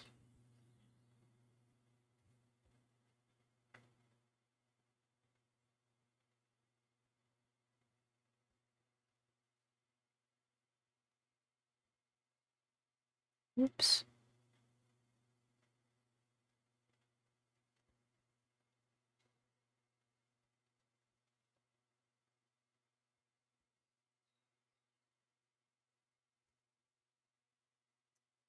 And there's one more over there. This is a challenge to your pattern recognition ability, because the stitches are kind of everywhere. And this is a self-imposed challenge actually, so I have no complaint. I did this to myself. I could have just had 4 blocks, but instead I have, God knows how many blocks here. But I managed 15 blocks, okay. So I thought I'll just increase the area a little bit more to see what happens. Right, I think I've got 4 more stitches somewhere, or 2 more rather. Where are you? At the bottom, just 1 stitch. Okay. This is very typical for Max colors. They're just kind of in a random, scatter in a random location, and makes you wonder, is it really necessary?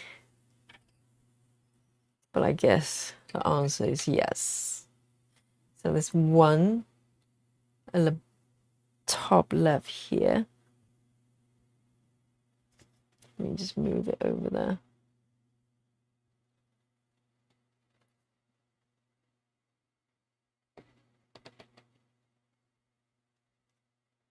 Top left.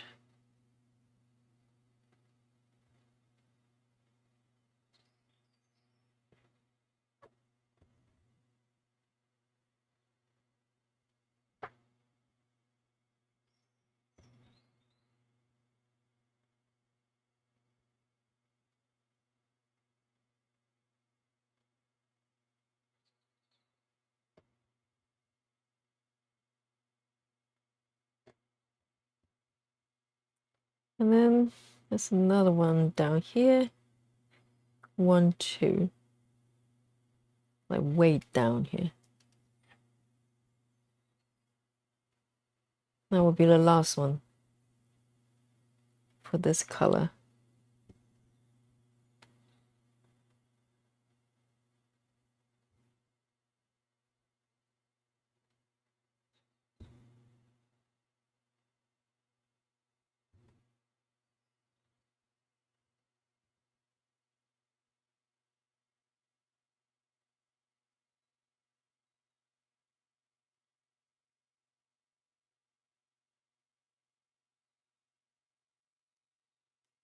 Whoops.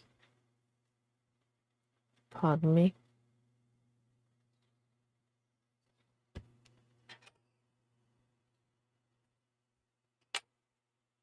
Beautiful. 3860.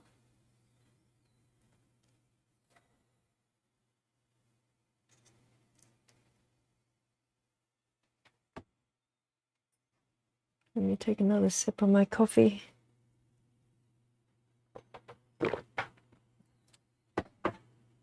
So good. Right, next one.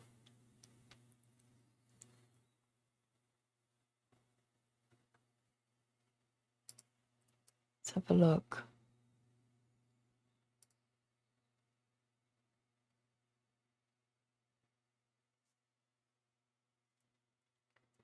Three, 7, 2, 7.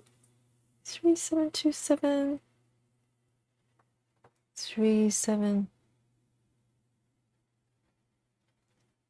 2, 7. It's a lovely pink.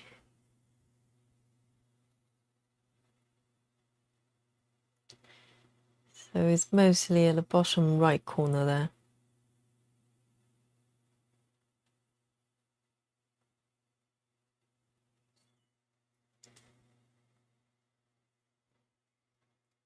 There's something so satisfying about kind of building a straight line. I don't know about you. It's just something so neat about it.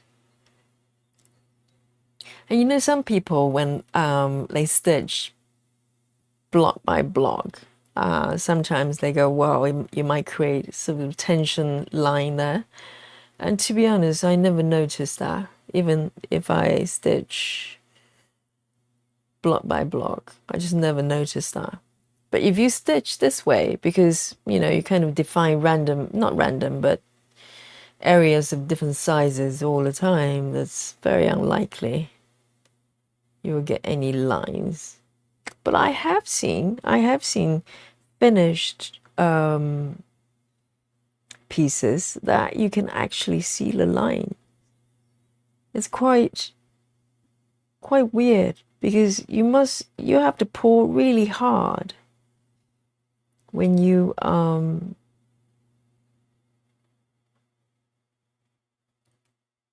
change directions to create that kind of clear lines. I just never noticed that with the way I stitch.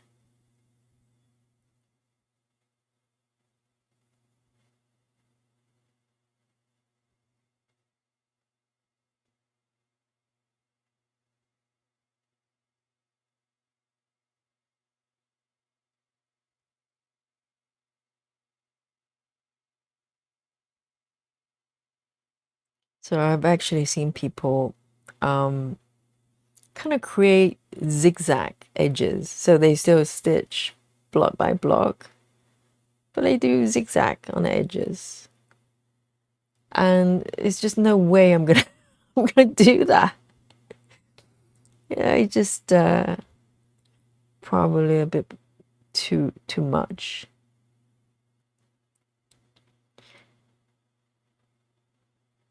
I prefer just follow the normal border, the straight borders. So I'll need to mark these ones as I go, because they're quite a lot of stitches. So now as I'm moving up the colors, now each color has at least 60 stitches, which is quite nice, because then you just keep stitching. Maybe this is why it's fast.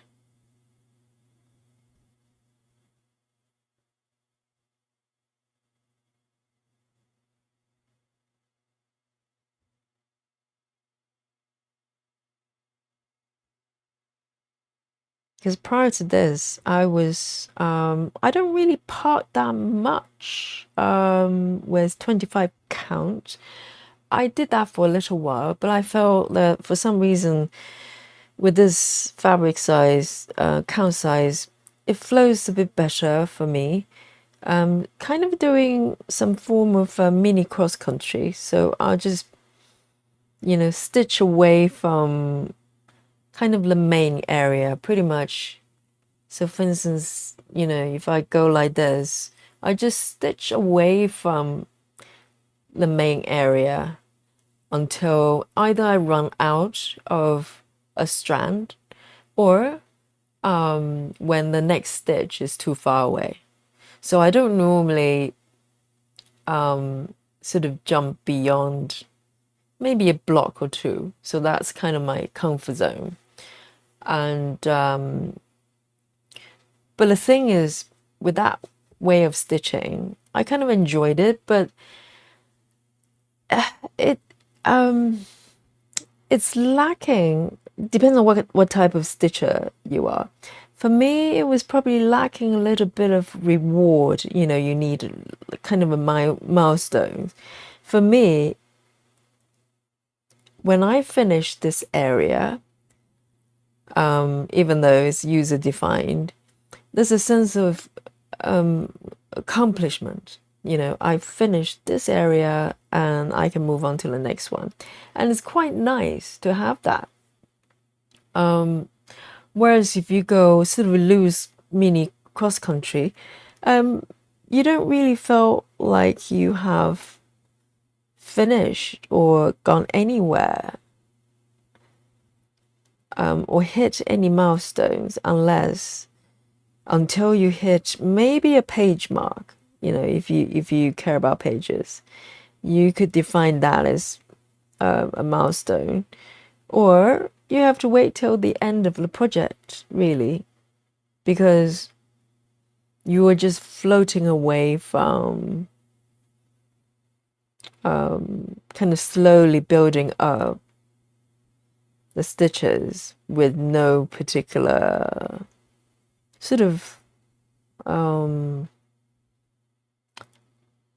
can I put it? There isn't any stops, you know, because some people stitch one page at a time. So when you finish a page, you feel like, okay, one page done, move on to the next one. But if you don't have that kind of hard stop from time to time, you kind of just you can lose momentum sometimes or lose motivation, because where is the end until completion? So I like to create sort of mini reward or milestones for myself, so I keep going.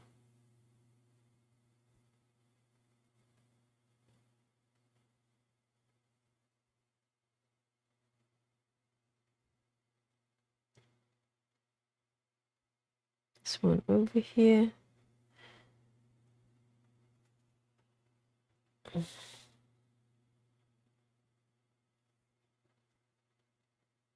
Oops.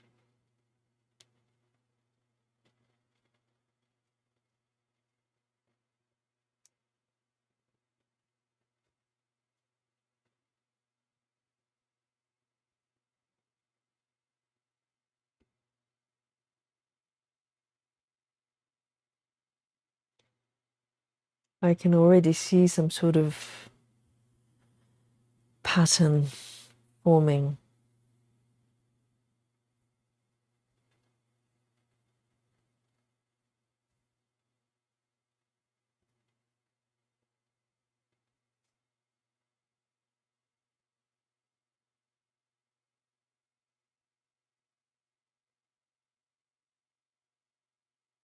Oh, it's completely dark outside now.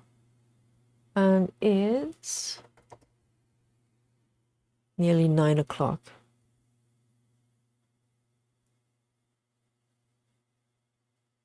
One, two, three. Down here.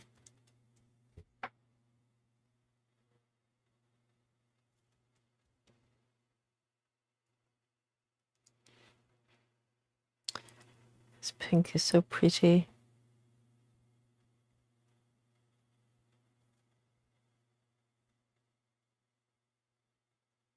Oh wow, I've got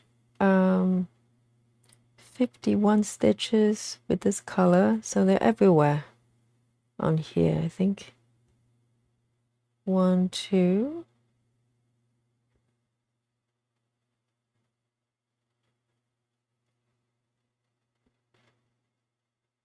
3. I'm going to end this thread. It's getting a bit short.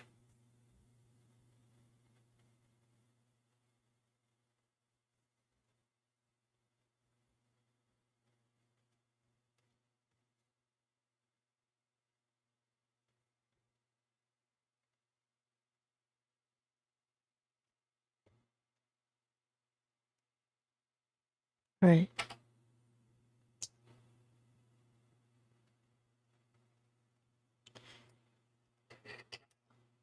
These ones done. So I think what I'm gonna do, 3727. Let me see. 3727.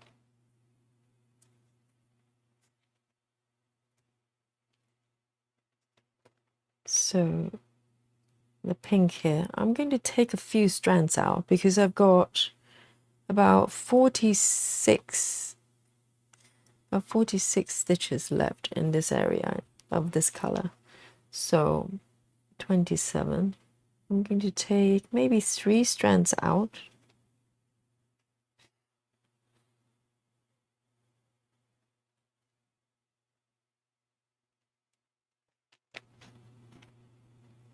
And I'm going to take one more. It's just easier because I know there are a few stitches left.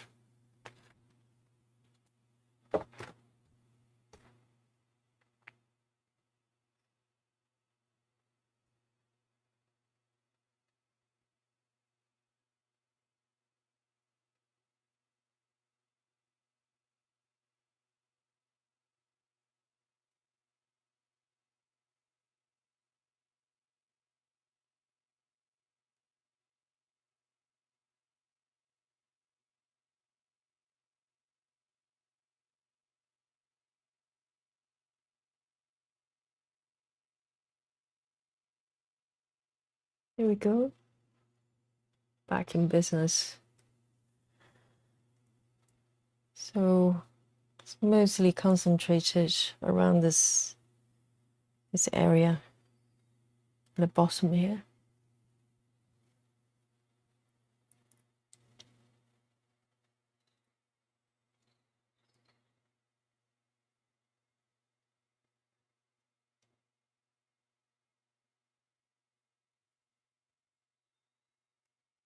Move it up a little bit.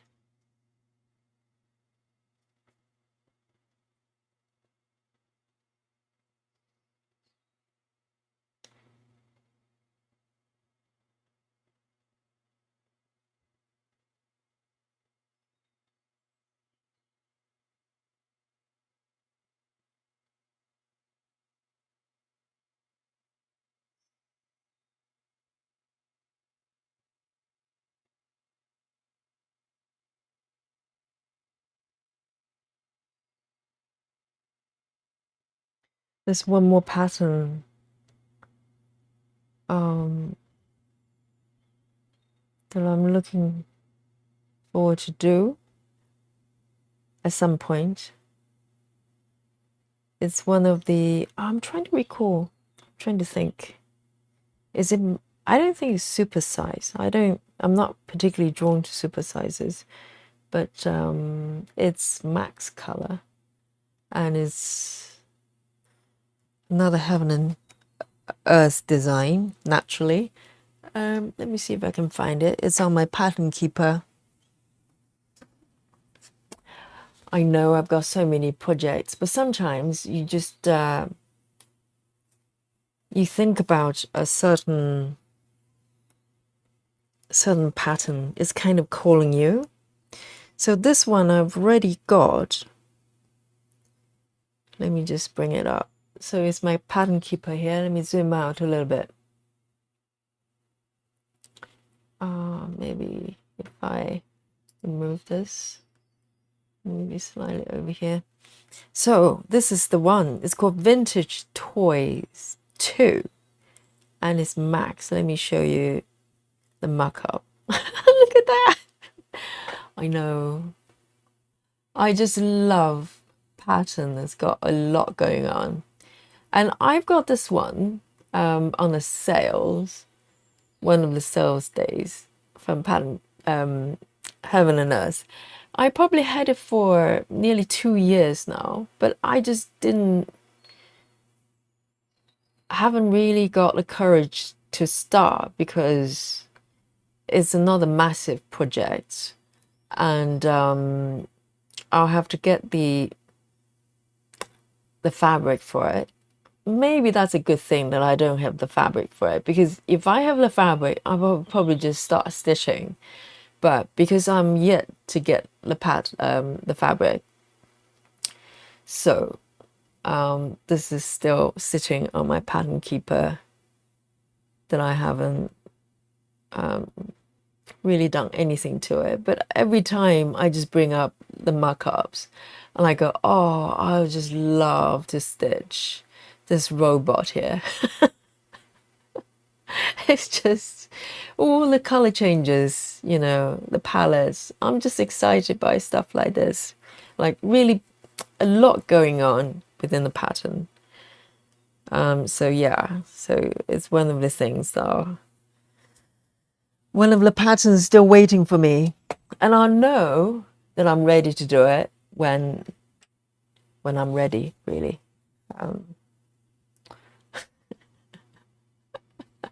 How many projects do I need? Not enough. Not enough.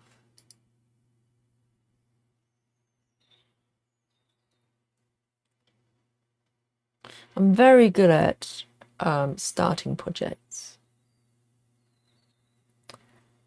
I haven't really finished a single piece yet, other than really small samplers, you know.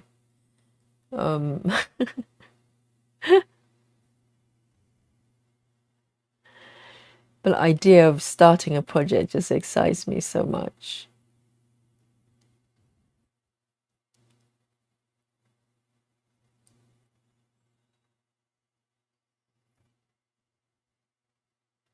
Move it up a little bit more. So I've got 2 over here.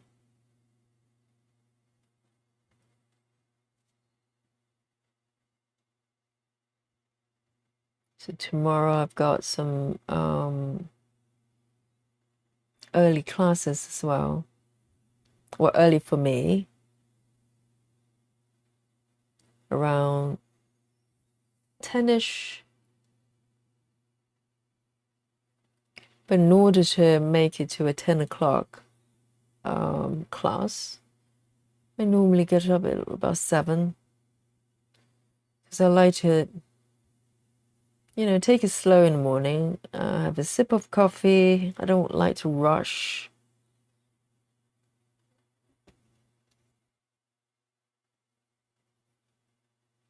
And then travel to the studio. 1, 2, 3.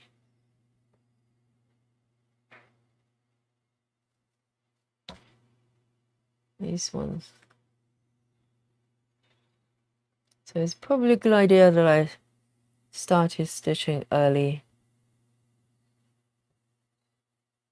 Because if I start any time after 10, the chances are I'll probably end up going to bed quite late. It's just the way it is. So maybe I need to build up a habit of stitching a little bit earlier.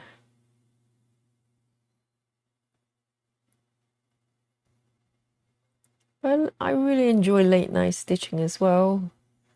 There's something so, feels just a little bit naughty as well, because you feel like, oh, I'm just sneaking, you know, kind of sneakily stitching when I really should be going to bed. I feel like a child try to get away from the curfew of bedtime.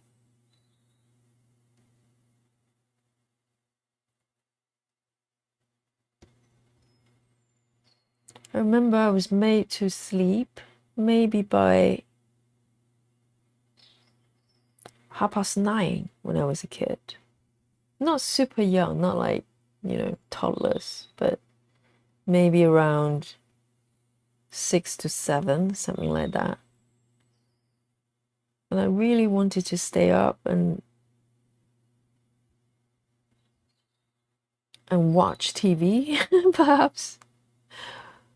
I was always a nighttime person, even since I was a kid.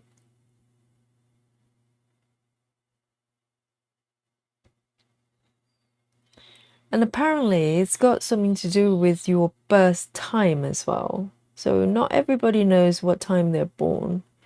But I was born around, if I remember correctly, if it's actually accurate told to me, I was born around maybe close to 6 o'clock, 6 p.m.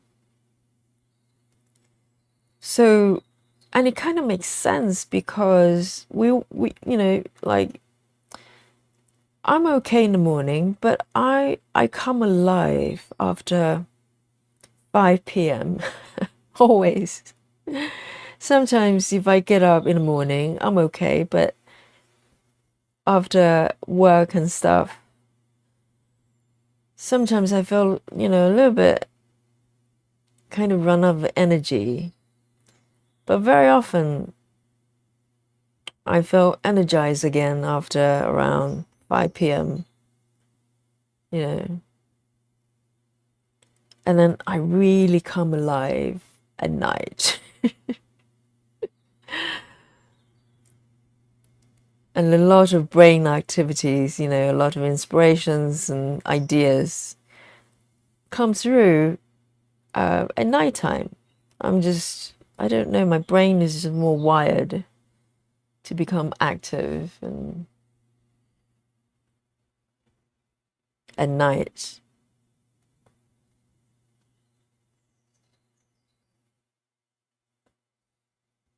It's just the way it is. I think there's something to that. I'm trying to think whether I should go left first. Yes, I think that's what I'm going to do. I'm going to...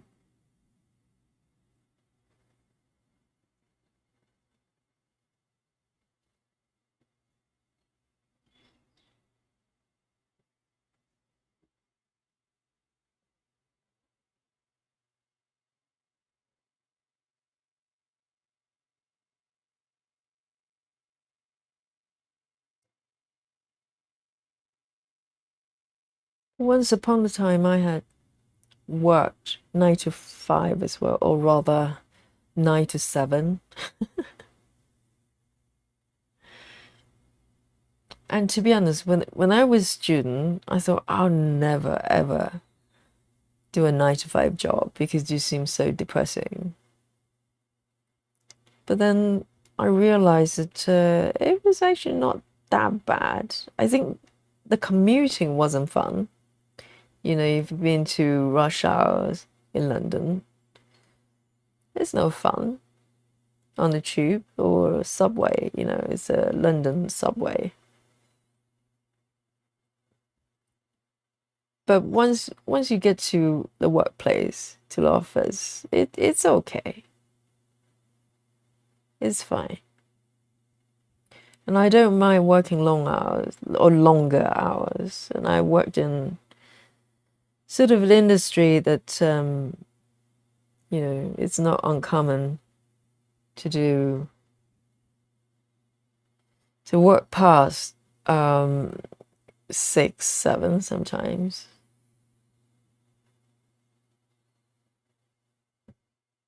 So you dedicate most of your waking hours just being in an office.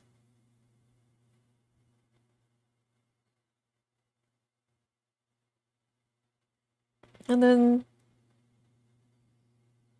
things happen. It makes you wonder if that's what you want for the rest of your life. Do you want to live like that? Being a rat race where there's no destiny really, because you're always trying to get ahead a little bit more. Once you get somewhere, you want to go further. It never ends. There's no end. So, but sometimes it takes drastic things, events to push you to make changes, because we're creature of habits and creatures of, I wouldn't say comfort. We're creatures of even discomfort. We will settle there because it's familiar. And I'm talking from personal experience. I was wondering why I worked so hard. I thought I had a dream job. But why? It just doesn't fill me up with joy. Why?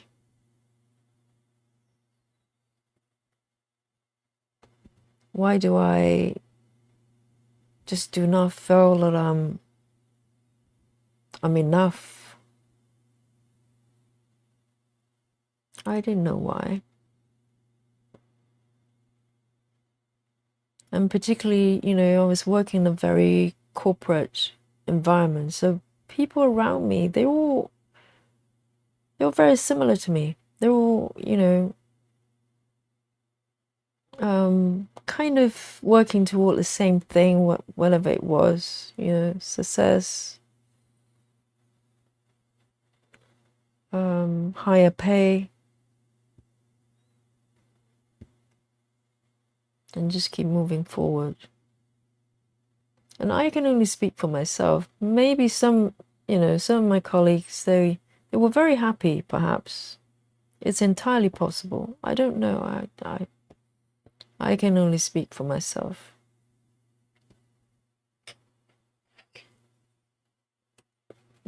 But I couldn't understand why I wasn't thoroughly happy.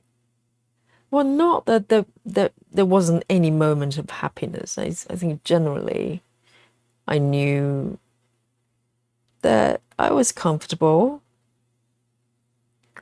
and I was doing things that I thought I wanted to do. But I also knew that something was missing. And if you have worked in kind of corporate environments, and it really depends on the culture of the company, it can be very toxic sometimes in terms of, the type of people that kind of thrive in that type of environment. I mean, apparently, according to psychologists,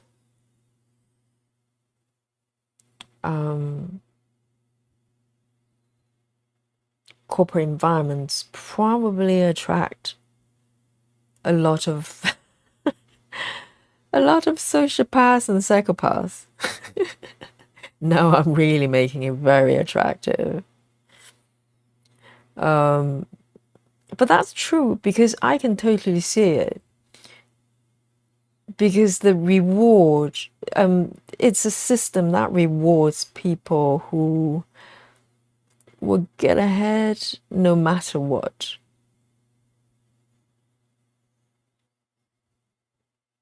So it kind of draws certain type of personality in. And I shouldn't say that because I was part of that. I like to think that I would not ever do that. I don't think I did. I work ethically. But I had to learn to kind of survive in that type of environment and, and be okay with it. And I was okay with it for many, many years until I wasn't. But it wasn't a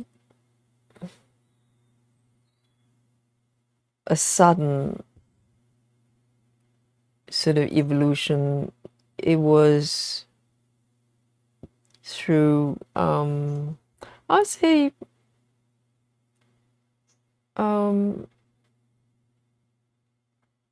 traumatic events. I don't want to get too dark. There's no need for that. But I think everybody probably has gone through some sort of tragedy or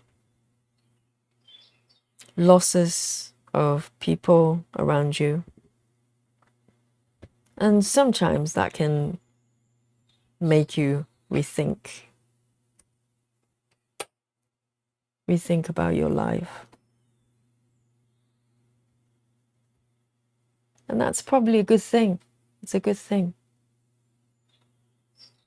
You know, it's no fun when terrible things happen, but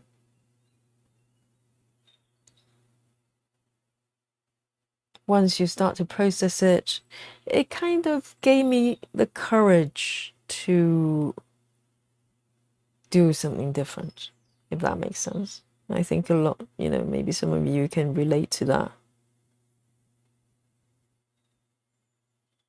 Sometimes thinking alone is not enough as a push for changes. Unfortunately, sometimes there has to be a drastic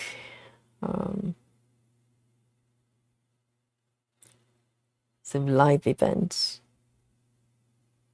that happens, and you go, hang on a second, you know, is this what I want? And then I decided I was no longer what I wanted in my life, kind of lifestyle. So I made changes.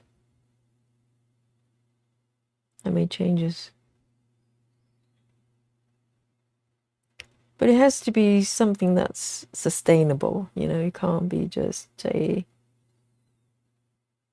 can't just follow the impulse, so to speak, you know, because maybe a lot of things you want to do, but yeah, you still have to be attached to, I don't want to say reality, because what is reality, right? But so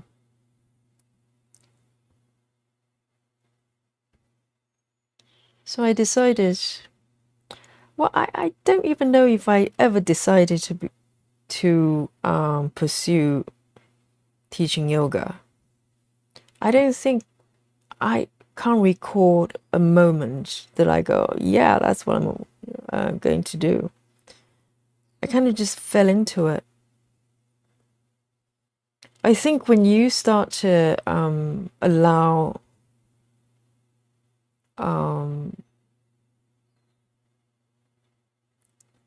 your heart to take you,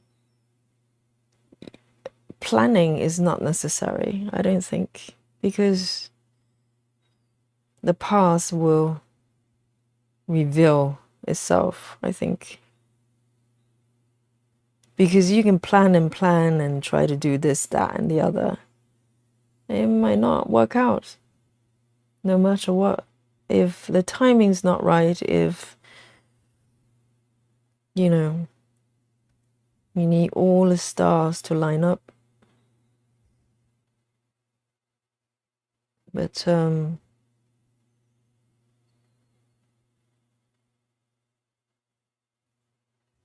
I think when I decided to go on a teacher training, I wasn't sure if I was going to teach, because a lot of people receive the training, they never teach. A lot of people do it for their own sort of personal goal.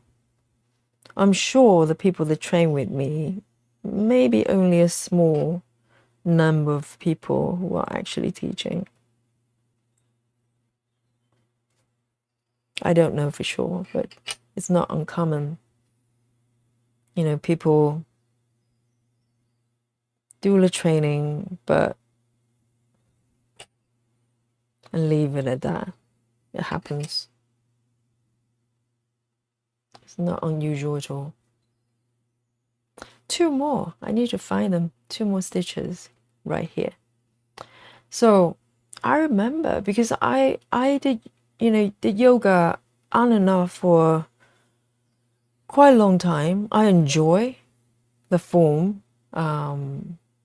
if I can call it workout. It's not really a workout, I don't think, whichever. But you are, you know, it's a challenge for the body. And it provided quite a lot of release for me in terms of, you know, the things I deal with my sort of internally. So it was always a place I went, but never for one moment did I ever thought, oh yeah, I think I'm gonna go and become a teacher. Never. And then things happen in my life. I lost certain people in my life through death, and it kind of crippled me for quite a long time.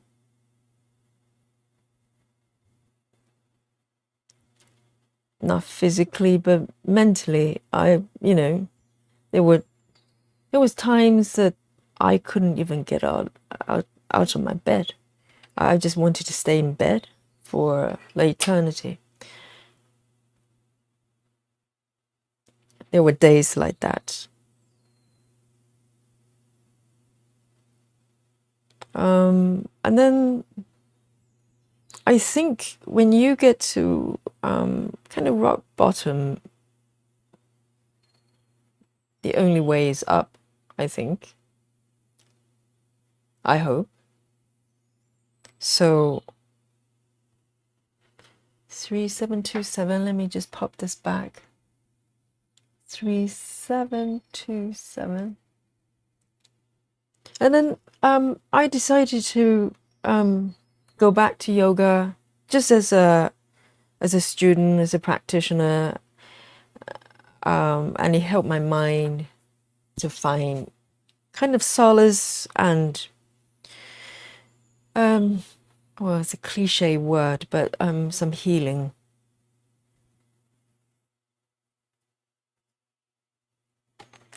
And still, it never crossed my mind that I would ever become a teacher or anything like that, until it was weird. I think when the universe is talking to you and you choose not to listen, the voice will become louder. It will become less and less subtle. So I was doing a lot of yoga almost every day because it you know, it was such a relief for me, and it helped me to cope for whatever I was trying to cope with at that time. And then there would be suddenly, just out of nowhere, and people will come to me, you know, I'll walk in the studio and people will come to me and go, oh, are you the teacher? And they started talking to me, asking me questions. And I'll go, no, I'm just here to practice, you know, just like all of you. And that happened once. I thought, oh, how flattering. They thought, you know, do I look like a teacher or something? And then I just let that be, you know, let that go. I didn't think about it. And then a couple of days later, another person will come to me and say very similar things. They say, oh, do you teach? And I have no idea why would they even ask me that question, because I just come here to practice. And I remember there was very concentrated period of time that there would be people, sort of random people, walk up to me and kind of drop hints. And I believe, looking back, 3757, 3757, looking back, 3756, 3753, okay, 3753.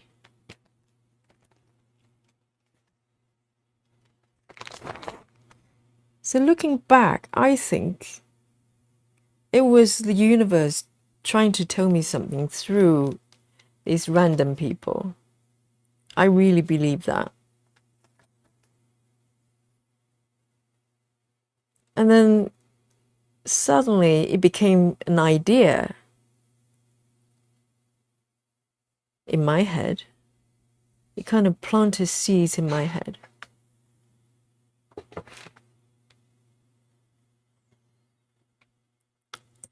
Until one day, I can't remember how that happened. I decided to look up a training course. And from that point, it became something. It wasn't just a thing. It became the thing I had to do. I cannot explain it. From 0 to 500, literally. It became my life mission, pretty much. It sounds really dramatic, but it was really like that. From 0, from never ever thought about teaching to this is something I have to do.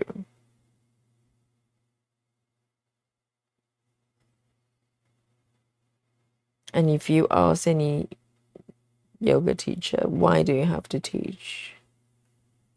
And the truth is, no one has to teach. Or shall I say, if you're on the path, you have to teach. It sounds paradoxical. So it's not something that one has to do, but it's also something that you have to do. I'm not making sense,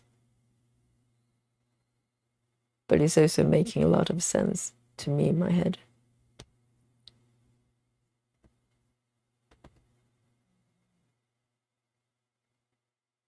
It's a weird thing because if you want to make money, there are many other things you could do in life. I think that's what I meant. It's not a job. It's not a job. I'm going to double stitch this one.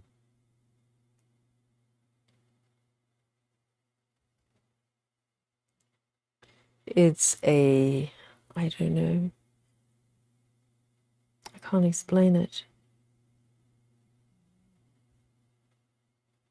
And the training process was extremely challenging. Not because of the physical element, because I can do yoga all day long. But teaching is a very, very different thing. Because if you like yoga, you go and practice yoga yourself. You're doing it for you. But when you teach, it's not about you. You're offering something to someone else. And it's a completely different thing. So in order to offer it to someone else, whatever this thing is, through your teaching, it might sound obvious, but you need to have something to offer. It's really as simple as that.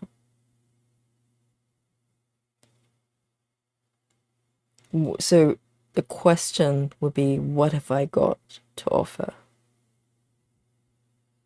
And it's a pretty brutal question.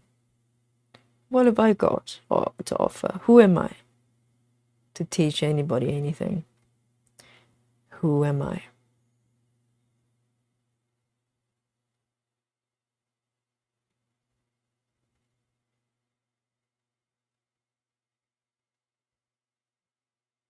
So teaching is not about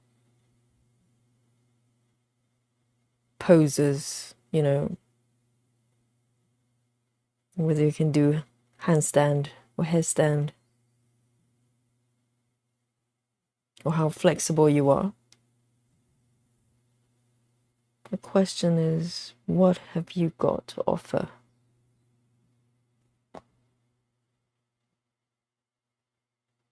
So sometimes it draws a blank. You go, well, I don't know.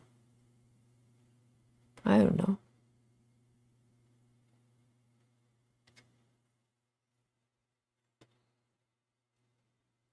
And perhaps it's not something that you can answer with words. Perhaps it's not a verbal thing that you can describe, because as soon as you start to describe it, it probably becomes a static thing. You know, what have I got to offer?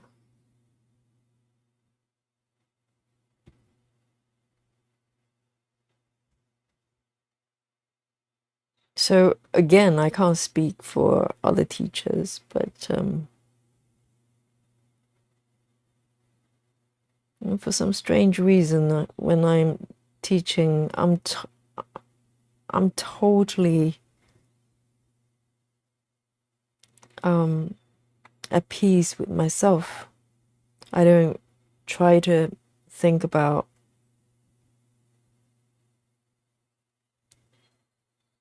my this or that or the other. I'm just there.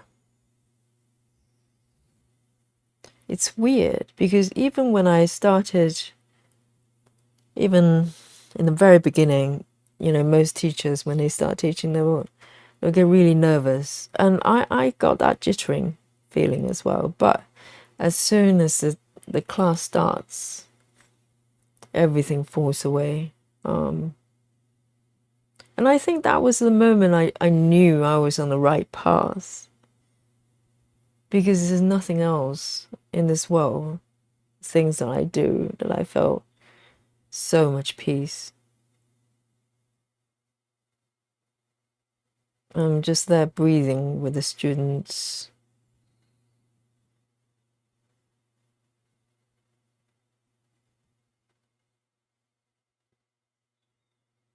Yeah.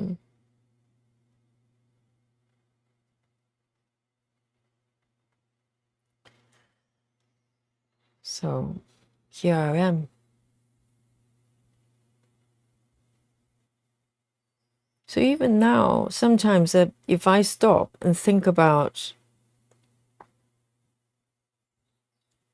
the fact I'm teaching yoga, I still scratch my head and think, how did I get here? Because the profession I had before was a very, very kind of different kind of existence. I don't want to say it's good or bad, because I enjoyed it when I was there until I didn't. So I cannot knock it and go, well, that was a mistake. Of course it wasn't. It was something I had to do in order to get here, perhaps.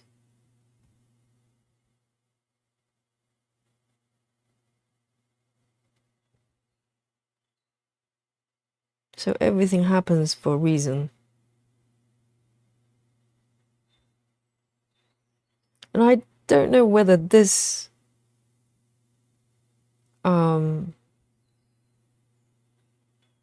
was my, well, I don't want to say endpoint in terms of what I do. Maybe it will evolve into something else. I don't know.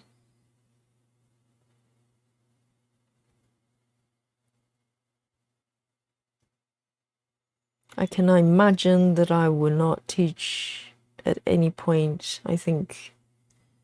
But who knows? Life is not always predictable. And I'm glad it's not predictable.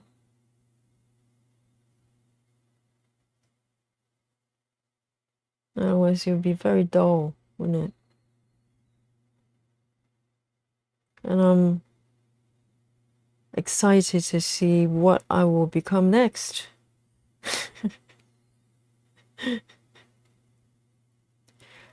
Probably not going to be a master stitcher or winning some sort of stitching race. Like some people who can stitch like 1,000 stitches in, God knows, half an hour. I don't know, some people stitch really fast. Not me. Let's see, 52 to go. I'm going to move my thread over to the right there and see how far I can go with it. 1, 2, 3, 4. 1, 2, 3, 4 over here.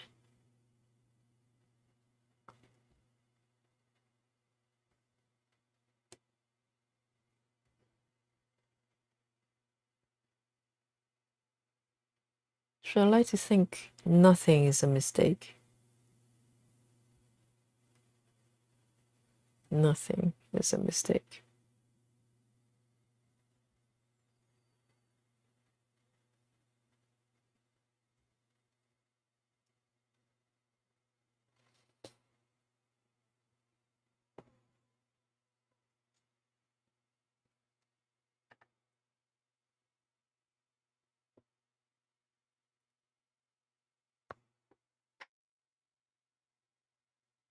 Okay, hello Kate. Kate says, it's so pretty. How small is the Ada class? Yes, Kate, welcome. So, this is, let me just zoom out a little bit. So this is 25 count even weave, and it's gridded, as you can see. So it's quite a popular count for heaven and earth design.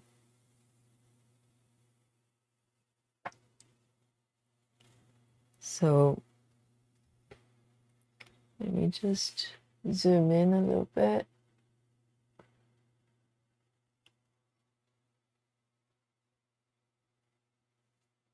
And I think, because it's so intricate, probably smaller stitches can kind of show that off a little bit more. I've seen people stitch this piece in maybe 18 counts, 2 over 1.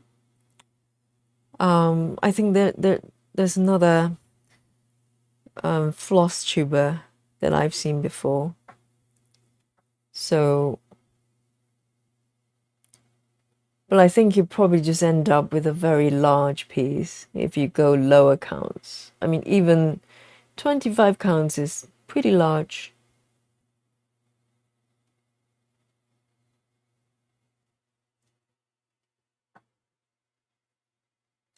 Yes, 25 count is tiny. No kidding, Kate. So I totally agree, but your eyes do get used to it after a while. And I've been telling this story a couple of times that I started off stitching 14 counts, which is probably, quite popular for people starting stitching, sort of cross stitching. That's quite standard. And I still do 14 counts, but I went from 14 counts pretty much overnight to 25. And man, did I suffer. And so because I came across full heaven and earth, full cross, not full cross, full coverage, and I love the idea. So I decided to just dive nose in, but I think that was a mistake because I couldn't see the stitches, literally, because my eyes just weren't used to it, and so that, I couldn't interpret what I was looking at. Where are the stitches? Where are the threads?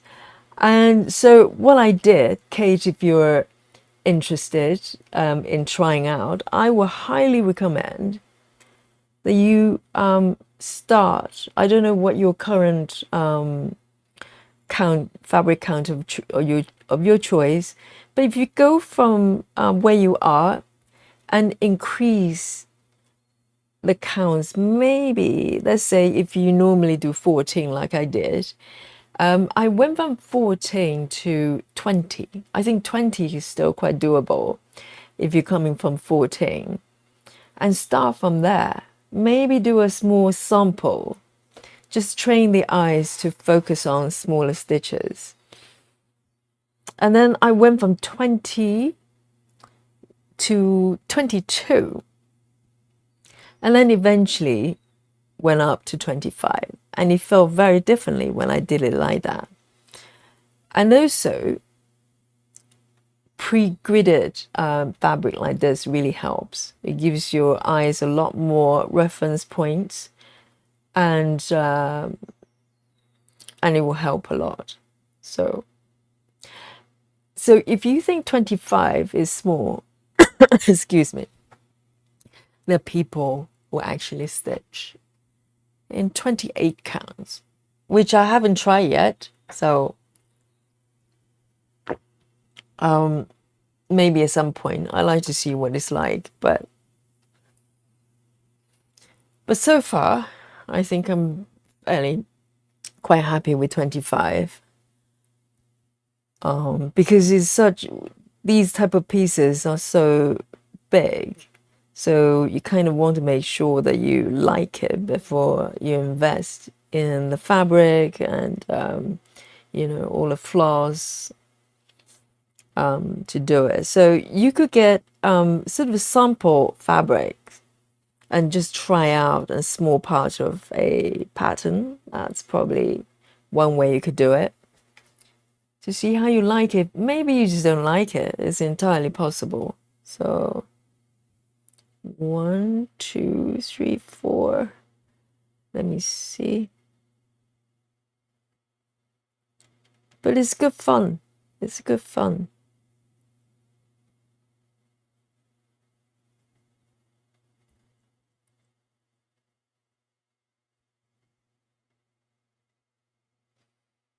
And because the stitches are small, so the details really come through really well.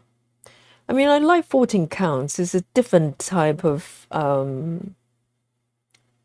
sort of results. I've got a few 14 counts ongoing. I'll go back to them for sure. But because stitches are small, so everything's kind of in higher definition, so to speak.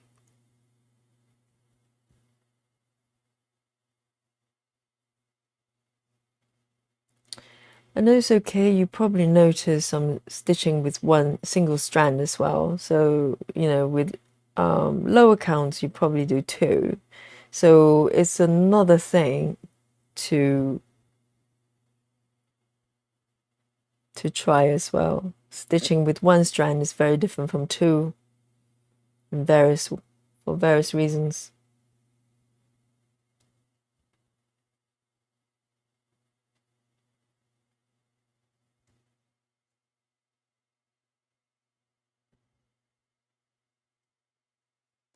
It's getting a little bit short now.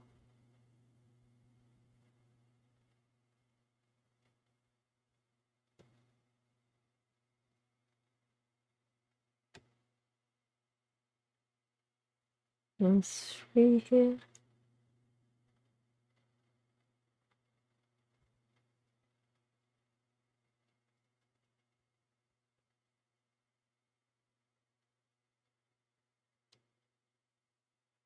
I think 28 counts might be quite nice to do half stitches, because half stitches, 10 stitches, I think they're okay for 25 counts, but it might look really kind of, fully covered with 28. Maybe it's something to try for me. Now I have that idea. Because from the beginning of this year, I kind of I went into this adventure of 10 stitches, which I kind of didn't do before, so it was kind of a first try, and I enjoy it, but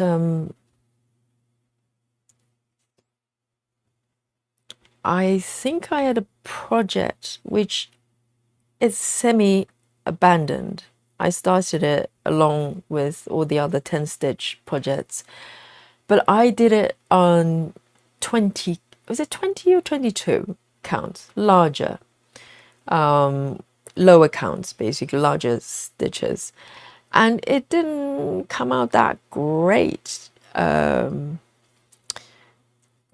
The coverage is just not enough with 2 strands, and I didn't want to go up to 3. Just seems a little bit over the top. So, you know, I kind of parked that. I haven't gone back. So maybe 20 is a little bit, or 20 or 22 is a little bit too large for 2 strand 10 stitches, unless you're willing to go up to 3. Otherwise, you just look a little bit thin in terms of the results.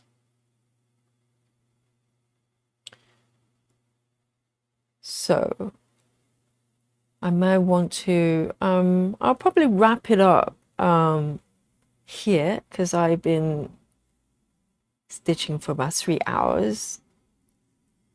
It never feels that long, which is pretty shocking. So this is my progress today, and let me just bring up my app here to show you my progress. So let me just untap that and see how far I've gone.